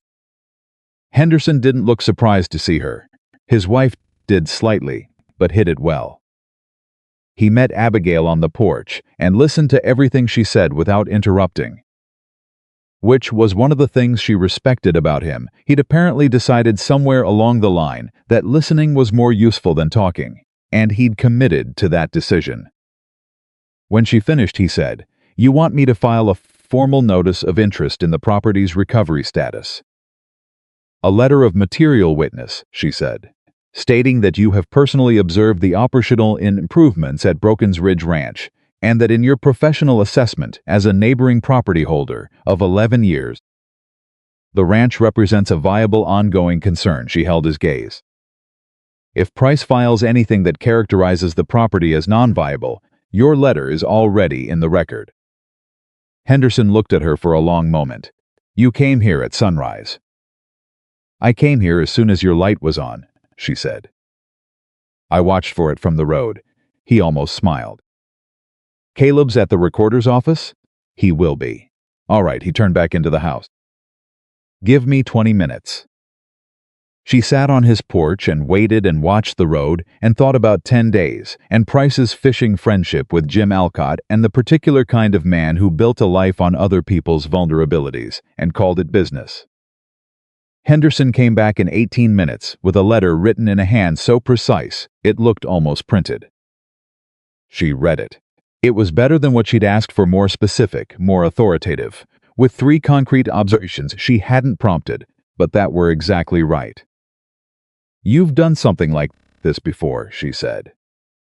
"I had a neighbor up the ridge 6 years ago," he said. "Price took his property, good man. Good land. I stood by because I didn't think it was my business." He looked at the letter in her hand. "I've been deciding differently since." She folded the letter with great care and put it in her apron pocket alongside her ledger. "Thank you," she said. "Don't thank me," he said. Caleb was back by noon. He came through the door with a folder of papers and an expression that Abigail read in the first second, not good news, but not catastrophic. Something in between, which was sometimes worse than catastrophic, because in between required thinking. He spread the papers on the kitchen table. "There's a third document," he said. She went very still. "A third document," she repeated. "Filed 6 weeks ago. Before you arrived." He pointed to a page near the bottom of the stack. "An option agreement. Price has a signed option on the north pasture from my father's estate. Not from me, from the estate. My father signed it 2 years before he died, and it was never he stopped." His jaw was tight. "I didn't know about it. She looked at the document. Read it carefully. Read it again. This gives Price the right to purchase the north pasture at a set price regardless of the loan status, she said. Yes. And the price is a third of current value, Caleb said. His voice was controlled in the way of a man controlling something with significant effort. My father needed cash. Price gave him cash and took the option. It was legal. She put the paper down. The north pasture was where the main herd grazed, where the spring ran. It was, in practical terms, the operational heart of the ranch. Without it, the Southfield's recovery meant almost nothing. She sat down. Caleb sat across from her. He looked like a man who had been carrying something and had just discovered it was heavier than he'd known. When I was 12, he said, my father lost this ranch. And then he worked himself back into it. I told you that. He looked at the paper. What I didn't tell you was how. He borrowed from Price's father. Same family, same methods. Different generation, he exhaled. I thought I'd been smarter. I thought I'd seen it clearly enough to avoid it. He shook his head once. I didn't see the option, she said. How long did your father have with the option before he died? 4 years, and Price's father never exercised it. No. Why not? Caleb looked at her. Because the ranch wasn't worth enough yet. He was waiting for the improvements. She looked at him across the table. He looked back, and she could see it happening in his face, the pieces falling into their actual places. Not the places he'd been arranging them in, not the shape of the story he'd been telling himself, but the real shape. He's been waiting for someone to improve this land, she said slowly. And then he exercises the option and takes the most valuable piece of it at a $1,870 price. Caleb's hands were flat on the table. He didn't want you to fail, she said. He wanted you to almost succeed. The kitchen was very quiet. Then Caleb said, in a voice stripped of everything except the thing underneath, she was right to leave. Abigail looked at him sharply. My first wife, he said. He wasn't looking at Abigail now, he was looking at the wall, or past it, at something she couldn't see. She said, I was a man who couldn't see what was right in front of him, who kept trying to fix things that were already broken instead of seeing what was actually there. He paused. She wasn't talking about the ranch. Caleb, I brought you here, he said. He turned to look at her then, directly, the full force of it, unmanaged. I brought you here into this. I had a right to know about this option, and I didn't ask the right questions, and I didn't see it. And now it's your name on these documents too, and I. Stop, she said. Stop, she said again, more quietly. You made a mistake you didn't know you were making. That is a different thing from the mistake you're accusing yourself of right now. She held his gaze. You brought me here because you needed help. You were right about that. What you didn't know was that the help you needed was different from the help you thought you needed. That's not the same as failure. He looked at her. And I came here, she said, because I needed somewhere to be useful.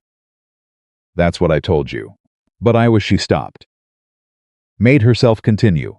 I was not entirely honest about all of it. I came here because I was tired of being somewhere that didn't see me. And I didn't know whether this would be different. I only knew I had to try somewhere. Something moved across his face. Is it? His voice was very low. Is it what? Different. She looked at him for a long moment, the papers on the table between them. The third document. The option. 12 years of his father's choices and 6 years of hers, and all the things neither of them had said until now. Yes, she said.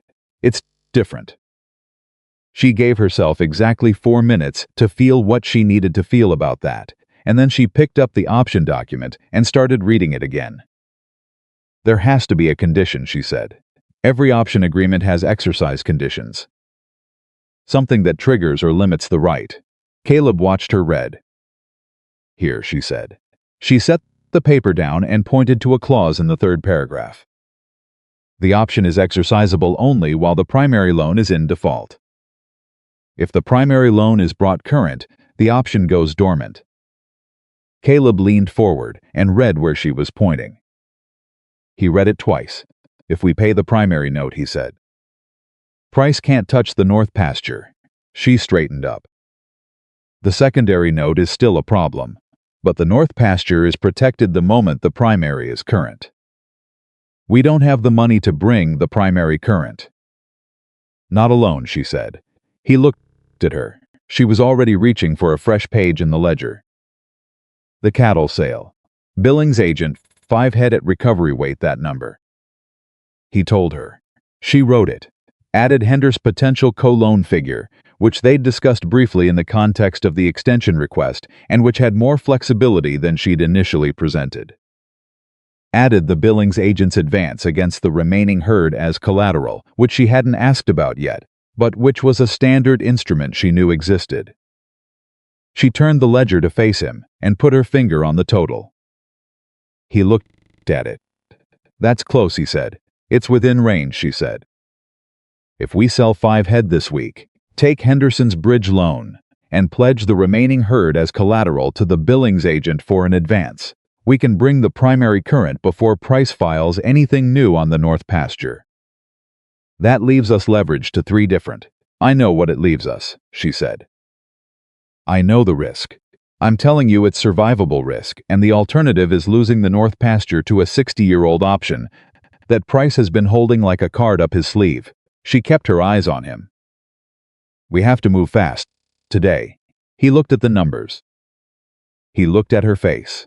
He was doing what she'd seen him do before, the deep settling of a man who was deciding something at the level where real decisions were made, not the surface level, not the practical level, but the level underneath where you either trusted something or you didn't.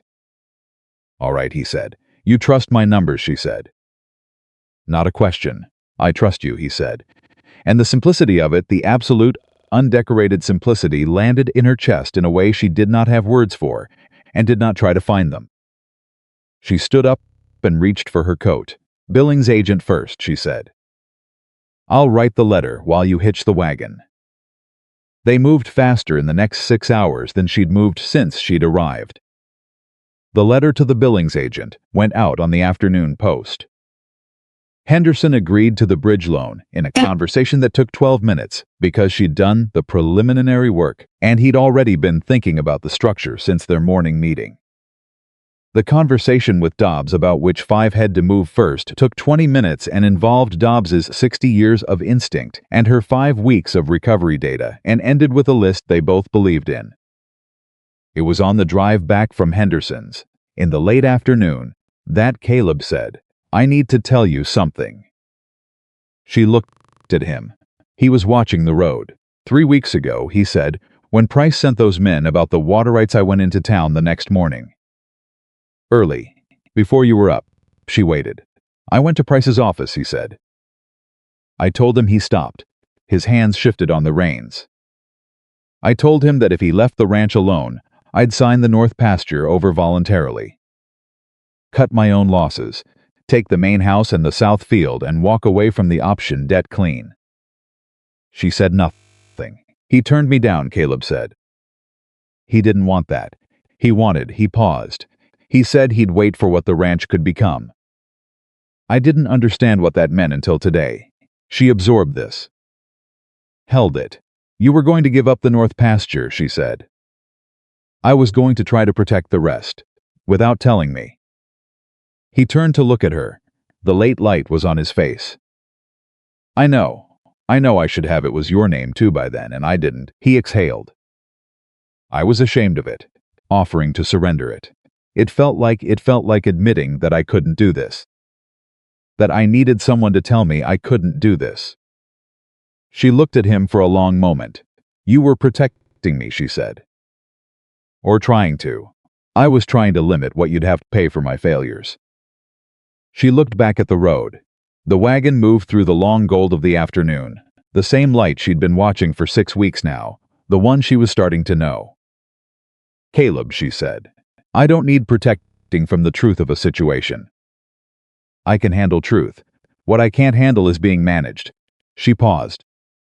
I've been managed my whole life by people who thought they were protecting me from things I was better equipped to handle than they were. I don't want that here." He was quiet for a long moment. "Then no more managing." "Even when?" "Even when," she said firmly. He nodded, the way he nodded when he meant something completely. They drove the rest of the way in the particular quiet that had grown up between them over 6 weeks, not the silence of strangers or the silence of discomfort, but the silence of two people who had enough between them now that quiet didn't need to be filled. The response from the billings agent arrived in 2 days. It was better than she'd hoped. The advance against the herd was approved at a figure that, combined with the Henderson Bridge loan and the 5-head sale which Dobbs had arranged, with a buyer in town on the second day, brought them to within $40 of the primary note amount. $40. She stared at the number. $40 was both close enough to be devastating and far enough to be real. She went through every column in her ledger. She looked at every figure. She did the arithmetic 4 ways. $40. She was sitting with this when Clara Odom knocked on the door. She had never come to the ranch before. She stood on the porch with a covered dish and an expression that was trying to be casual and not quite managing it. "I heard you're close," she said. Abigail looked at her. "Word travels fast. Henderson's wife talks to me." Clara held out the dish. "There's a casserole in here, and underneath it there's an envelope." "Don't argue with me about the envelope." Abigail took the dish. It was heavier than a casserole needed to be. She looked at Clara. "There are 7 families in this town," Clara said, "who have had dealings with First Mountain Bank over the past 10 years that they believe were not conducted in good faith. Some of them said so at the meeting. Some of them were too afraid to say it out loud." She paused. "They're not too afraid to do this." Abigail looked down at the dish in her hands. "Clara," she said, Clara said, "don't make a speech about it. Just win." She turned and walked back to her wagon. The envelope had $47 in it. She told Caleb in the kitchen. She set the dish on the table and took out the envelope, and put it down in front of him and told him what Clara had said. He looked at the envelope for a long time without touching it. "I've lived here my whole life," he said. His voice was doing something she hadn't heard from it before, a roughness that wasn't his usual roughness. "I've known these people my whole life." And he stopped. "You were doing it alone," she said. "You kept telling them you were fine. People can't help what they can't see." He looked up at her. "I let them see it," she said. "That's all I did." He shook his head slowly. "That's not all you did." She put her hand on the table near the envelope, not touching him, just near. The way he'd put his hand near hers on the church bench. "Let's go pay the man," she said. Price's face when they walked into First Mountain Bank together was something she catalogued and kept. He had his banker's expression, uncomposed, authoritative, the face of a man on his own territory, but something moved underneath it when he saw them both come through the door and saw what Caleb was carrying. They sat in his office. Caleb set the bank draft on his desk. Abigail set Henderson's signed letter of material witness beside it, and her ledger open to the page with all the figures, and the letter from the billings agent, and one more document she'd prepared herself. A detailed accounting of the Broken Ridge Ranch's operational status as of that date, witnessed by Henderson, Dobbs, and Clara Odom, formally attesting to the property's viability. Price looked at the bank draft first. He picked it up, looked at the figure, set it down. "This covers the primary note," he said. "In full," Abigail said. "As of today, which, per the terms of the option agreement filed with the county recorder 6 weeks ago, renders the North Pasture option dormant." She paused. "We had the full option document reviewed last night. We understand its terms completely." Price's eyes moved to her face. "The secondary note remains," he said. His voice was still composed. She gave him credit for that. "It does," she said. "And we're prepared to discuss a payment structure for the secondary note. given the current operational status of the ranch. She opened the ledger. "I have a proposal, Mrs. Whitaker. The proposal takes 12 minutes to go through," she said. "After that you can decide whatever you'd like. But you should hear it first." Price looked at her. He looked at Caleb. Caleb sat beside Abigail with his hands quiet on the arms of the chair. And he said nothing, because they'd agreed on the drive-in that she would handle the numbers and he would handle the room. And handling the room sometimes meant being the weight in it that didn't move. Price said, "Go ahead." She went through it, all of it. The recovery data, the market projections, the secured value of the herd as collateral. The proposed payment schedule that got Price his money over 18 months instead of not at all, because a foreclosed property in current condition would sell at a loss to both parties. When she finished, the office was quiet. Price was looking at the open ledger. She had turned it to face him halfway through and left it that way, because numbers on a page were harder to argue with than numbers in the air. "You're proposing I extend the secondary note 18 months, he said. "At the agreed interest rate, which means you collect more than the original principal over the term," she said. "It's not a concession. It's a better return than you'd get from the property sale." He looked at the numbers for a long time. She waited. She had learned to wait.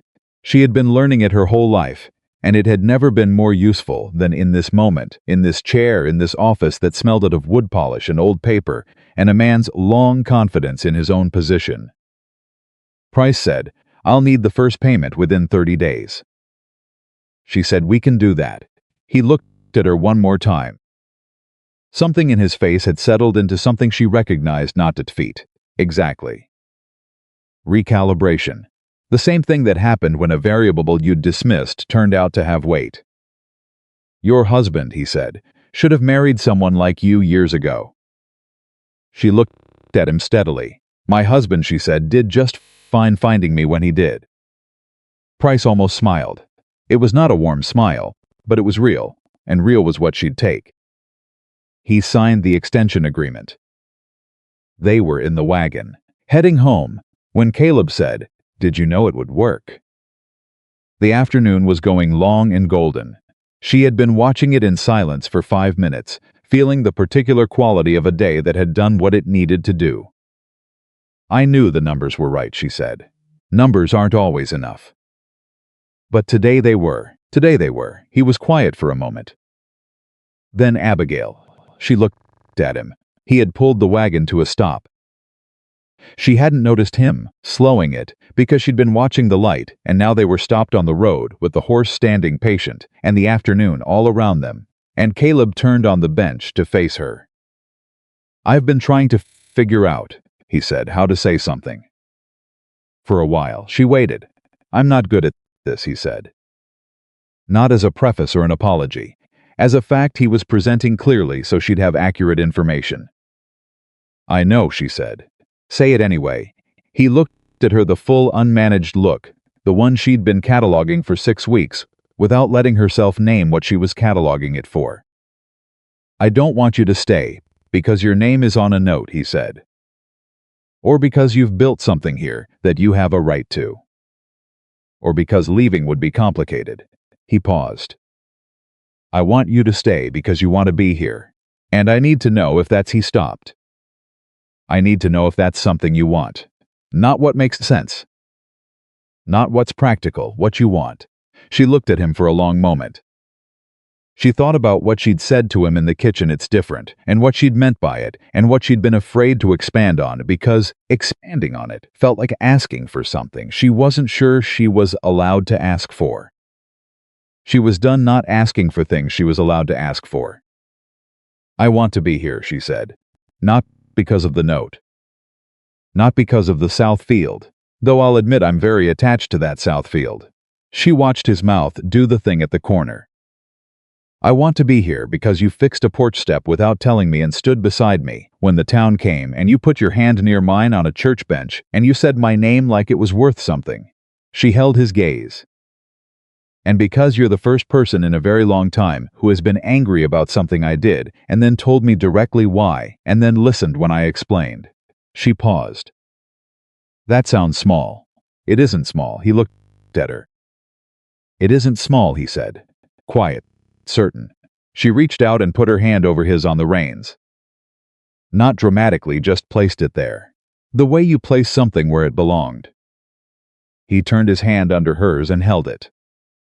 They stayed like that for a moment, two people on a wagon bench in the long afternoon, holding on to something that had taken 6 weeks and a great deal of difficult arithmetic to arrive at, and that felt, now that they were here, like the most natural thing either of them had done in a very long time. Then the horse shifted, impatient, and Abigail said, "Dobbs is going to wonder where we are." "Let him wonder," Caleb said. She laughed. It surprised her. She didn't laugh often and rarely without warning, and the sound of it surprised her more than it seemed to surprise him. He looked at her when she laughed with an expression that was not surprise at all. That was something much more deliberate. Like a man filing something important under a category he intended to return to. "All right," she said. "Let him wonder a little longer." He picked up the reins with his other hand. She kept her hand where it was. They drove home in the gold afternoon, and she held on to him, and he let her, and neither of them said another word about it. Because some things didn't need words, once they'd been said the right way. The south field was waiting. The herd was on it. The spring was running. And there was still work to do. There was always still work to do. But for the first time in a very long time, she was not doing it alone. The first payment on the secondary note went out on the 28th day. 3 days early. Abigail had planned it that way. She had learned from her father that the most effective thing you could do with a creditor who doubted you was pay early and let the punctuality speak before you said a single word. Price received the bank draft on a Wednesday morning, and by Wednesday afternoon Dobbs had heard from 2 separate people in town that Price had been seen at his desk with the draft in his hand, looking at it for longer than a man looked at something that had merely met his expectations. She heard this and said nothing and went back to her ledger. The Southfield's eastern quarter had by the 7th week produced enough new growth to sustain a rotating portion of the herd through what remained of August. It was not a miracle. She was deeply suspicious of miracles. They encouraged people to stop understanding the mechanisms behind things. It was soil chemistry and water management, and the patient, consistent application of what she knew, and it had worked because the conditions had allowed it to work. And she was grateful for the conditions and proud of the work, and she kept those two things carefully separate in her mind. Caleb watched the herd on the Southfield one morning and didn't say anything for a long time. Then he said, "My father would have liked you." She looked at him. "He was a man who believed things could be brought back," he said. "Most things. He used to say that the land had memory." He paused. "I think he meant people too. He just said it about the land because it was easier." She thought about that for the rest of the day. She was still thinking about it when Clara Odom arrived that afternoon, unannounced, with Helen Alcott, Jim Alcott's wife. The church board member and a woman, Abigail, didn't know who turned out of the largest sheep farmer in the next county over. They came with purpose. She could see it in how they moved from the wagon, the particular efficiency of women who had organized themselves around a shared intention. She met them on the porch. "We're not here for a social call," Clara said. "Though I brought pie, because I believe in covering all possibilities." "Come in," Abigail said. They sat at the kitchen table, the same table where she'd laid out the financial strategy that had saved the North pasture, where she and Caleb had held each other's gaze across the third document, where she'd sat in wet clothes after the storm and started a new column. The table had accumulated meaning the way tables did in houses where real things happened. Helen Alcott, small, precise, with the bearing of a woman who had spent years being underestimated and had long since stopped accommodating that error, put both hands flat on the table and said, "We want to know how you did it." Abigail looked at her. "How I did what specifically?" The Southfield. The herd recovery. The bank. Helen paused. Price. The sheep farmer's wife, Margaret Hale, she'd introduced herself quietly, said, "My husband has been struggling with a grazing problem on the east side of our property for 3 years. 2 vets have looked at it. Neither of them said anything useful." She looked at Abigail directly. "Clara says you know livestock." "I know some things about livestock," Abigail said. "She's being modest," Clara said, cutting the pie with the confidence of a woman who had decided the situation called for pie and was not reconsidering. She walked into a failing operation and turned it around in 6 weeks. With no help from anyone in this town until she made us see we ought to help. "That's not," Abigail started. "That's exactly what happened," Clara said. "You can be accurate or you can be modest. Pick one." A silence. Then, despite herself, Abigail said, "Tell me about the grazing problem." Margaret Hale leaned forward. They talked for 2 hours. Abigail asked questions and listened and asked more questions and drew a rough map on the back of a piece of ledger paper based on what Margaret described and pointed to 3 things she would check first and why. Helen Alcott asked questions about the spring rerouting that showed she'd been thinking about water management on her own property and hadn't known where to take the thinking. Clara ate pie and watched all of it with the expression of a woman who had been waiting for this to happen and was now watching it happen on schedule. When they left, Abigail stood on the porch and watched the wagon go down the road. Caleb came up behind her. He'd been in the barn for the last hour, carefully giving the kitchen a wide berth, which she'd noticed and appreciated. "How was it?" he said. "Margaret Hale's east pasture problem is a drainage issue, not a disease issue," she said. 2 vets missed it because they were looking at the animals instead of the land. She turned. "She's going to lose 3 years more of productivity if she doesn't address the water table." He looked at her. "You're going to help her," he said. "Not a question. I told her what to look for," she said. "Whether she addresses it is her decision. That's not what I mean." He studied her face. "I mean, you're going to keep doing this. Beyond this ranch. Aren't you?" She met his eyes, held them. "Would that be a problem?" "No," he said without hesitation. "No, I think it's..." He stopped. Looked at the road where the wagon had gone. "I think it's exactly what this county needs. And I think you've known it longer than you've let yourself say it out loud." She looked at him. She had known it. She'd been knowing it since the church meeting, since Henderson had said "win," like it was the obvious conclusion to a sentence about justice. She'd known it the same way she'd known the South Field wasn't dead, not as certainty, but as the evidence pointing so consistently in one direction that doubt required more effort than belief. "I'd need to be able to leave the ranch for a day at a time," she said. "Sometimes more. Dobbs and I managed before you got here," he said. "We'll manage while you're gone. We'll just manage less well, which we've both accepted." She almost smiled. That was almost a joke. "I've been practicing," he said. The twist came on a Thursday, 9 days after the bank payment. She was at the recorder's office, Jim Alcott's office, which she'd begun visiting with a regularity that Alcott had initially received with the careful diplomacy of a man navigating between his professional obligations and his fishing friendship, and which he had gradually settled into receiving with something that looked increasingly like relief, as though someone had finally given him permission to do his job straightforwardly.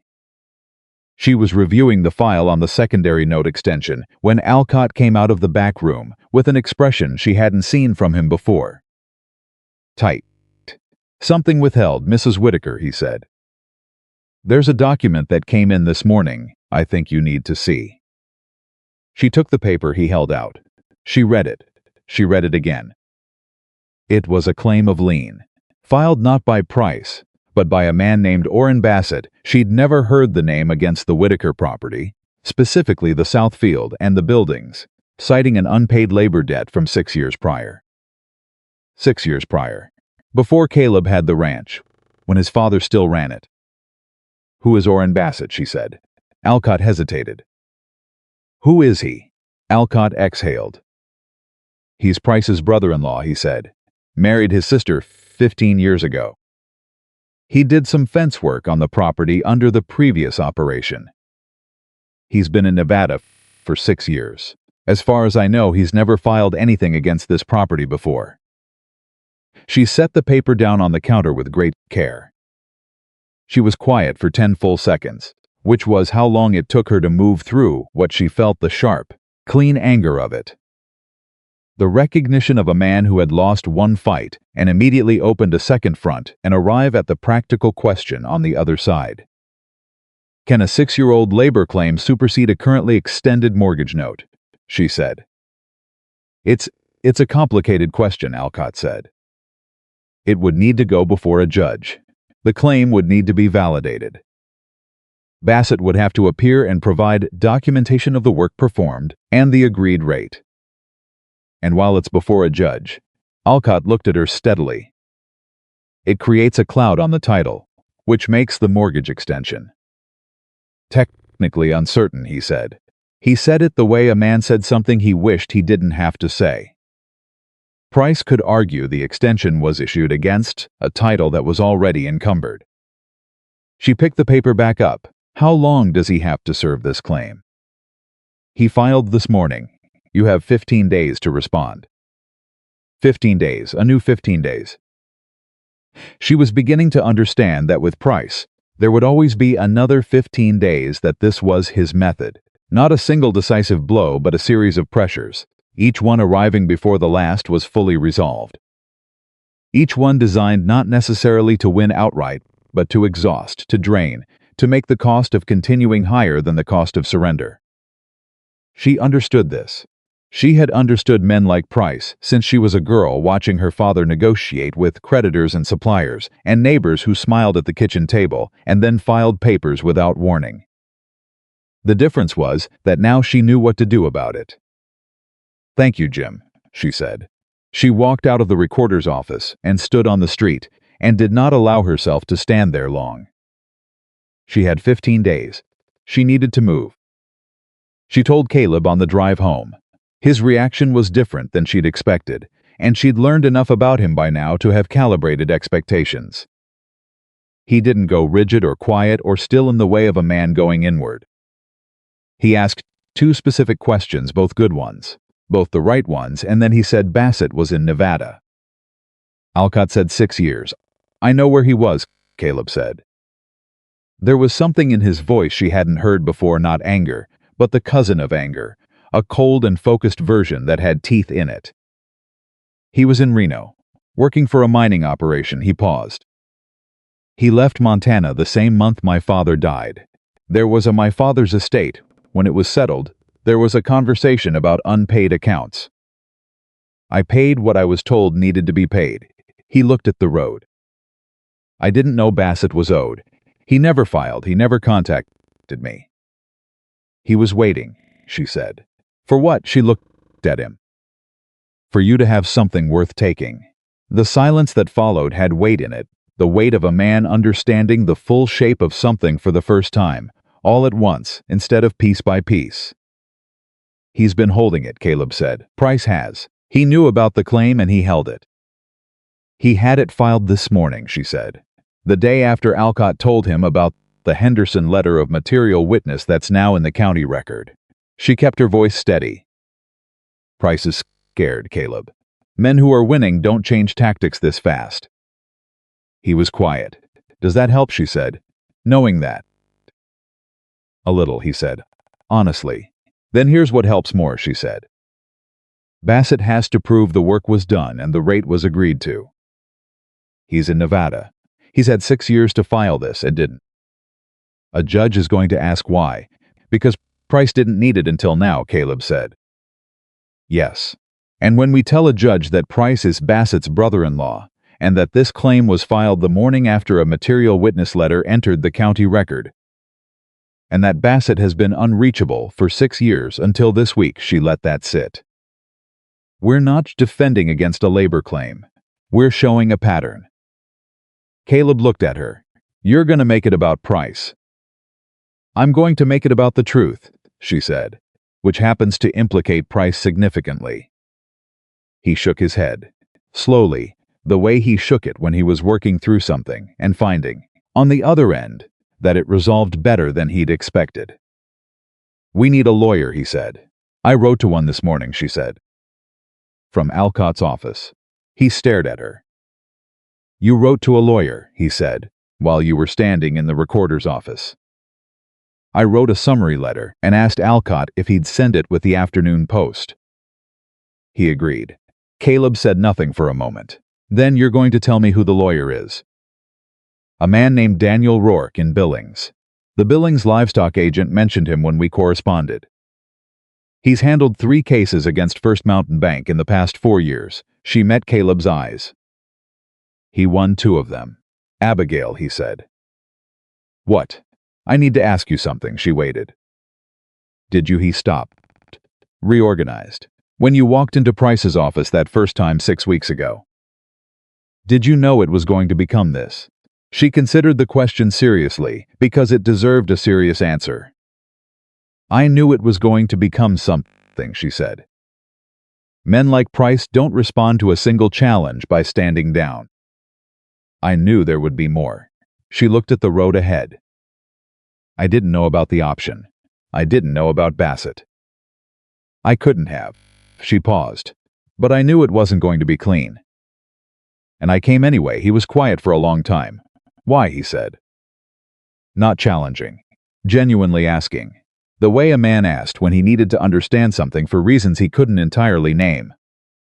She looked at him. Because it was worth coming for. She meant the ranch. She meant the south field and the herd and the ledger full of numbers that were going in the right direction. She meant all of it. She thought he understood she meant more than that. The way he looked at her suggested he did. Daniel Rourke arrived 11 days later. He was younger than she'd expected, mid-30s, compact, with the focused energy of a man who moved like he was always slightly behind schedule and had made his peace with it. He shook her hand the same way Henderson had testing, without announcing the test, and she passed it the same way she always passed it, which was by not noticing she was being tested. He sat at the kitchen table with the full file she'd prepared and read it without speaking for 35 minutes, while she made coffee, and Caleb sat at the other end of the table, and Dobbs pretended to be busy with something near the window. When Rourke looked up, he looked at Abigail. "You put this file together," he said. "I did. All of it, the timeline, the bank correspondence, the witness letters. With help from Henderson and Alcott on their respective sections." Rourke looked at Caleb. "Your wife's been doing legal work for 6 weeks without knowing it." "I've gathered that," Caleb said. Rourke looked back at Abigail. "The pattern argument is good. It's genuinely good. The Bassett filing dated the morning after the Henderson letter. That's the kind of thing that makes a judge pay attention to context." He closed the folder. "I need 3 things. First, every piece of correspondence between you and Price in writing. Second, Alcott on the record about the timing of the Bassett filing and about any other conversations he's had with Price regarding this property. And third," he paused, "I need to know if Bassett actually did the work." Caleb said he did some, not all of what he's claiming. Rourke nodded. "How do you know?" "My father's work journals," Caleb said. He kept records, 30 years of them. He stood up. "I'll get them." He came back with 4 worn journals and put them on the table. Rourke opened the one from 6 years ago and started reading. Abigail watched Rourke read and felt the particular quality of this moment, the sense of something that had been built piece by piece for 6 weeks now, being handed to someone whose job was to finish the construction. She had done what she could do. This was the piece that required someone else. She was not entirely comfortable with that, but she was learning. Rourke filed the response to Bassett's claim on the 14th day. It was 40 pages. She had read all of it. It was, she thought, the legal equivalent of what she'd done in Price's office, that first day, laying out the full picture so clearly, so documented, so specifically sourced that the alternative interpretation required you to disbelieve a very large number of independently verifiable facts. The hearing was set for 3 weeks out. She didn't sleep well in those 3 weeks. She was honest enough with herself to know this, and honest enough with Caleb, when he noticed, to say so. "You've been up again," he said one morning. He said it the same way she'd said things to him in the early weeks, not as accusation, just as acknowledgement of a fact between them. "My brain doesn't stop well," she said. "It never has. When there's an unresolved problem, it keeps working on it whether I want it to or not." "What's it working on?" She wrapped her hands around her coffee cup. "Whether there's something we've missed. Whether Price has something else we haven't found yet. Whether Rourke is as good as I think he is. Is he?" "I think so. But I've been wrong about people before." Caleb was quiet for a moment. "Not often, I'd reckon." She looked at him. He was looking at his own coffee cup, with the expression she'd stopped trying not to find appealing. "Not often," she agreed. He reached across the table and put his hand over hers the way she'd put hers over his in the wagon, unhurried, without ceremony, just placed it there. "He's good," Caleb said, "and you've given him everything he needs. And whatever happens at that hearing, this ranch is already different than it was." He paused. "You did that, regardless of what Price does next." She turned her hand under his, held it. She didn't argue with him. The hearing was on a Tuesday. The courtroom in the county seat was smaller than she'd imagined, and smelled of old wood and the particular stuffiness of rooms where significant things happened on a regular basis, and the windows were never opened. She sat beside Caleb in the front row behind Rourke's table. Henderson sat 2 rows back. Clara Odom was there. 5 other people she recognized from the church meeting. Price sat across the aisle with Mart Bassett, who had arrived from Nevada 2 days earlier, a thin man with a wary quality she read in the first 30 seconds, as a man who had agreed to something and was now less certain he'd made the right choice. The judge was a woman. Abigail had not known this. It was not information that had been in anything she'd read or been told. She absorbed it without reaction, but something in her chest shifted in a way she had no practical name for. The judge's name was Harriet Voss. She was 60, composed, and had the bearing of a woman who had been in rooms where people underestimated her for so long that she'd stopped tracking as a separate category of experience and simply incorporated it into how she moved through the world. She looked at the filing. She looked at the response. She looked at Bassett. "Mr. Bassett," she said, "you've been in Nevada for 6 years." "Yes, ma'am," he said. "And the work this claim refers to was performed." She looked at the document. 6 years and 4 months ago. Thereabouts. "And you've filed this claim now," she said, "because—" "He became aware the property was in a position to be productive," Rourke said, standing. "Which is the same week the claim was filed. I have documentation." "I've read your documentation," Judge Voss said. She looked at the papers with the calm thoroughness of someone who'd done her preparation and didn't need to perform doing it. "I've also read the work journals from the Whitaker property. The dates in the journals and the dates in this claim don't match on 4 of the 7 items." She looked at Price's lawyer. "Does your client have documentation of his own for the disputed items?" Price's lawyer, a man from a different county who had the slightly overconfident bearing of someone used to smaller rooms, said they did. Judge Voss said, "Show me." What followed was 20 minutes of the lawyer presenting documents that Rourke, point by point, placed against the work journal entries, and the discrepancies became a pattern visible to everyone in the room. Caleb's father's handwriting, 30 years of daily records. A man who wrote down what happened each day because he believed that what you did was worth recording, did what it had been doing silently for 6 years. It told the truth. Judge Voss set her papers down. She looked at Price. She had not looked at him directly until now. He held her gaze with the composure of a man who had been in rooms like this before, and knew the value of composure. "Mr. Price," she said, "I want to be clear about what I'm looking at." She picked up the sheet Rourke had filed showing the timeline. "The Henderson letter enters the county record on a Monday. The Bassett claim is filed on the following Thursday.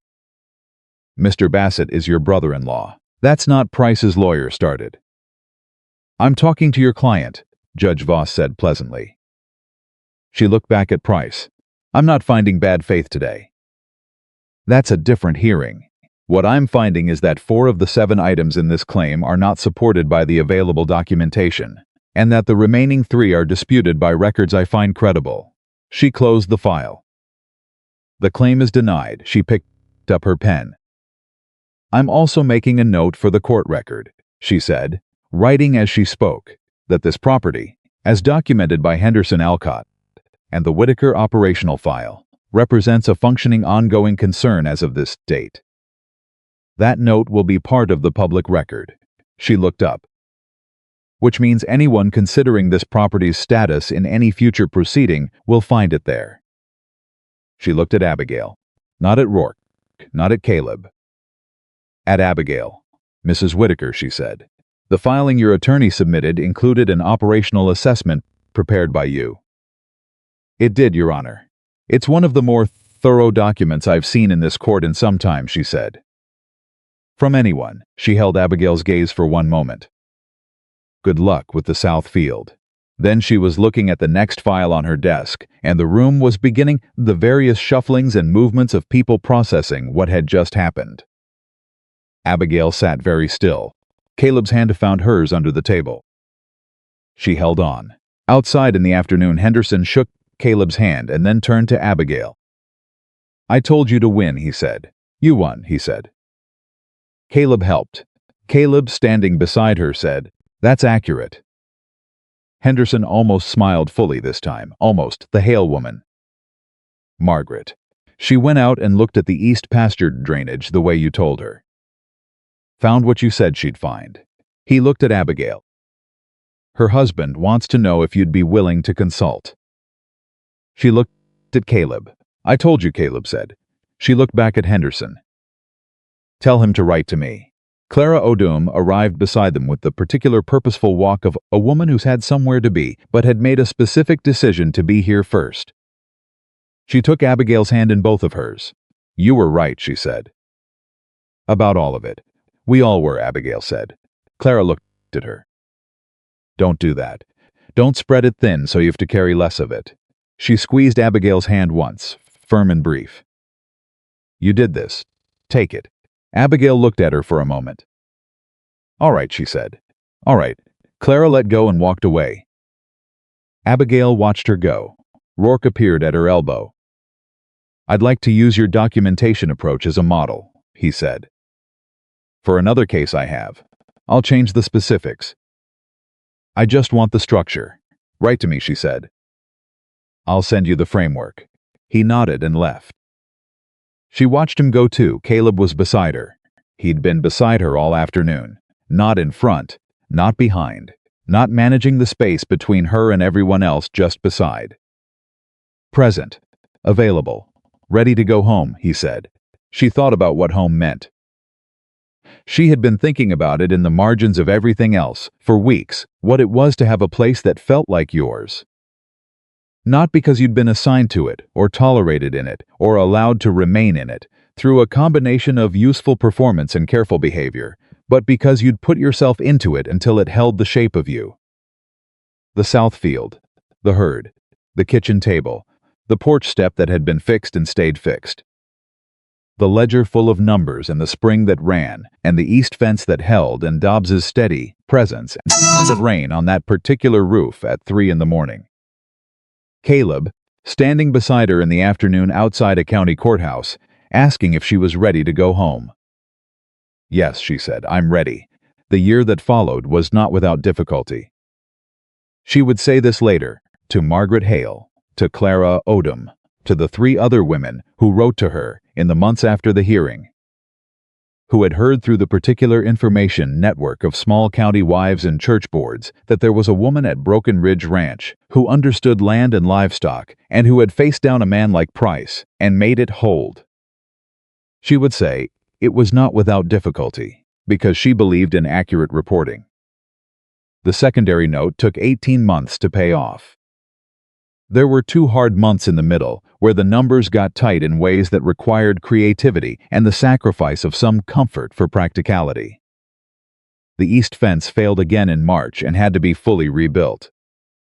One of the older cows didn't make it through the winter, and the grief of that was specific and real in a way that people who didn't work with animals didn't understand, and she didn't try to explain. But the Southfield kept producing, and the herd grew. Not dramatically, slowly, consistently, the way real things grew. By the spring, she counted 31 head, and by the summer she was corresponding with the Billings agent about the fall sale with the confidence of a woman who knew what she had and what it was worth. Tom Henderson's property improved. The east pasture drainage issue was addressed fully in February, and the results by spring were visible from the road, which Henderson mentioned to her with the particular satisfaction of a man who had invested in the right thing. Margaret Hale's husband wrote to Abigail 3 times, once to thank her, once to ask 2 follow-up questions, and once to tell her that his neighbor had a problem he thought she might be able to help with. She answered all 3 letters. Caleb watched this happen. He watched it the way he watched everything, steadily, without flinching, with the quality of attention that she had understood, by now, was one of his fundamental ways of loving something.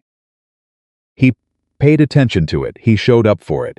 He didn't perform enthusiasm he didn't have, and when he did have it, it was real and it landed the way real things landed.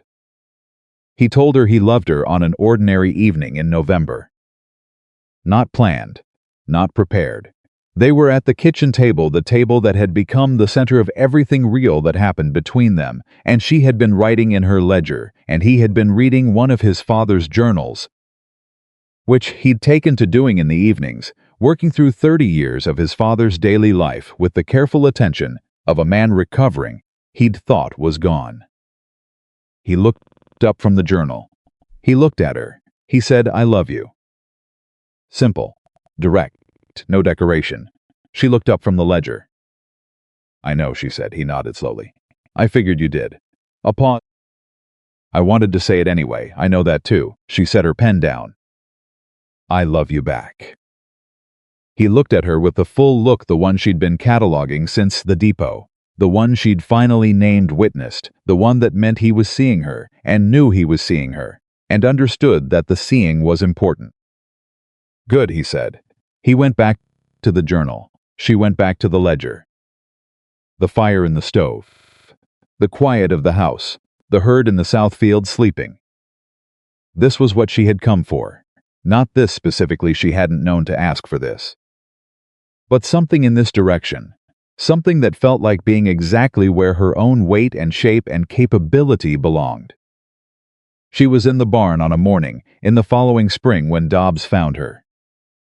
She was checking the new calf, the firstborn on the Southfield, small and determined, and already showing the particular energy of an animal that had decided the world was interesting, and she heard Dobbs come in and stop behind her. "There's a letter," he said. She stood up.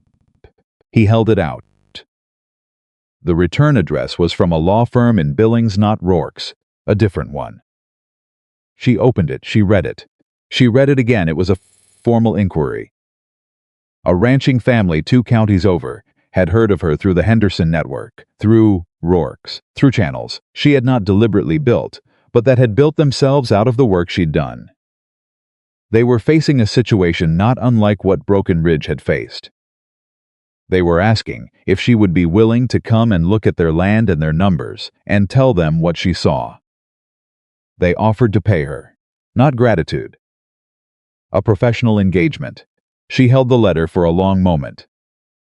Dobbs was watching her face. He'd been watching her face for months, with the expression of a man watching something unfold that he'd seen the shape of early, and had been waiting patiently for the world to catch up to. "Well," he said. She folded the letter, held it. Then she walked out of the barn and across the yard to where Caleb was working on the east fence, always something with that fence, and she handed him the letter without preamble. He read it. He looked up at her. 2 counties over, he said. "Yes." "How long would you be gone?" 4 days, maybe 5. He looked at the letter again. Something was moving in his face that she knew now, the particular movement of a man deciding something he'd already decided but wanted to feel fully before he said it. He handed the letter back to her. "Go," he said. Dobbs and I. Dobbs and I will be here, he said. The South Field will be here. The herd will be here. He met her eyes. Go do what you know how to do. She looked at him. You're sure, she said. Abigail. His voice had the quality it had when he was being entirely himself, stripped of everything that wasn't the actual thing. You fixed a dying ranch in 6 weeks. You faced down a man like Price and made it hold. You've been telling this land what it could be and making it believe you. He paused. You think I'd be the one to tell you to stop? She held his gaze.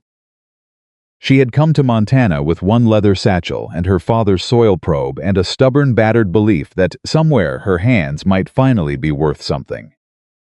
She had come expecting to prove herself useful. She had not expected to build something. She had not expected to find, in the building of it, that she was not just useful but needed not out of desperation but out of genuine recognition. She had not expected to be seen. She had not expected to stop being surprised by being loved. She tucked the letter into her apron pocket. She reached out and put her hand on Caleb's face, not dramatically, just her palm against the side of his jaw, the way you touched something real to confirm it was there. He covered her hand with his and held it for a moment. Then she stepped back, straightened her shoulders, turned toward the house to write her reply. She had a letter to send. A family to help. Land to read in a county she'd never been to, and animals to assess and numbers to put in order and the specific sustaining work of doing the things she was made to do, in a world that had finally given her room enough to do it. She had come to Montana half believing she would find a place to be tolerated. She had found a place to be home, and she had discovered, in the end, what she had always suspected and never been allowed to prove, that a woman who knew her own worth, who stood her ground when the ground was hard, who brought her full self to every broken thing and asked only for the chance to work, that woman did not need the world's permission to matter. She only needed to show up. And she had, and she always would.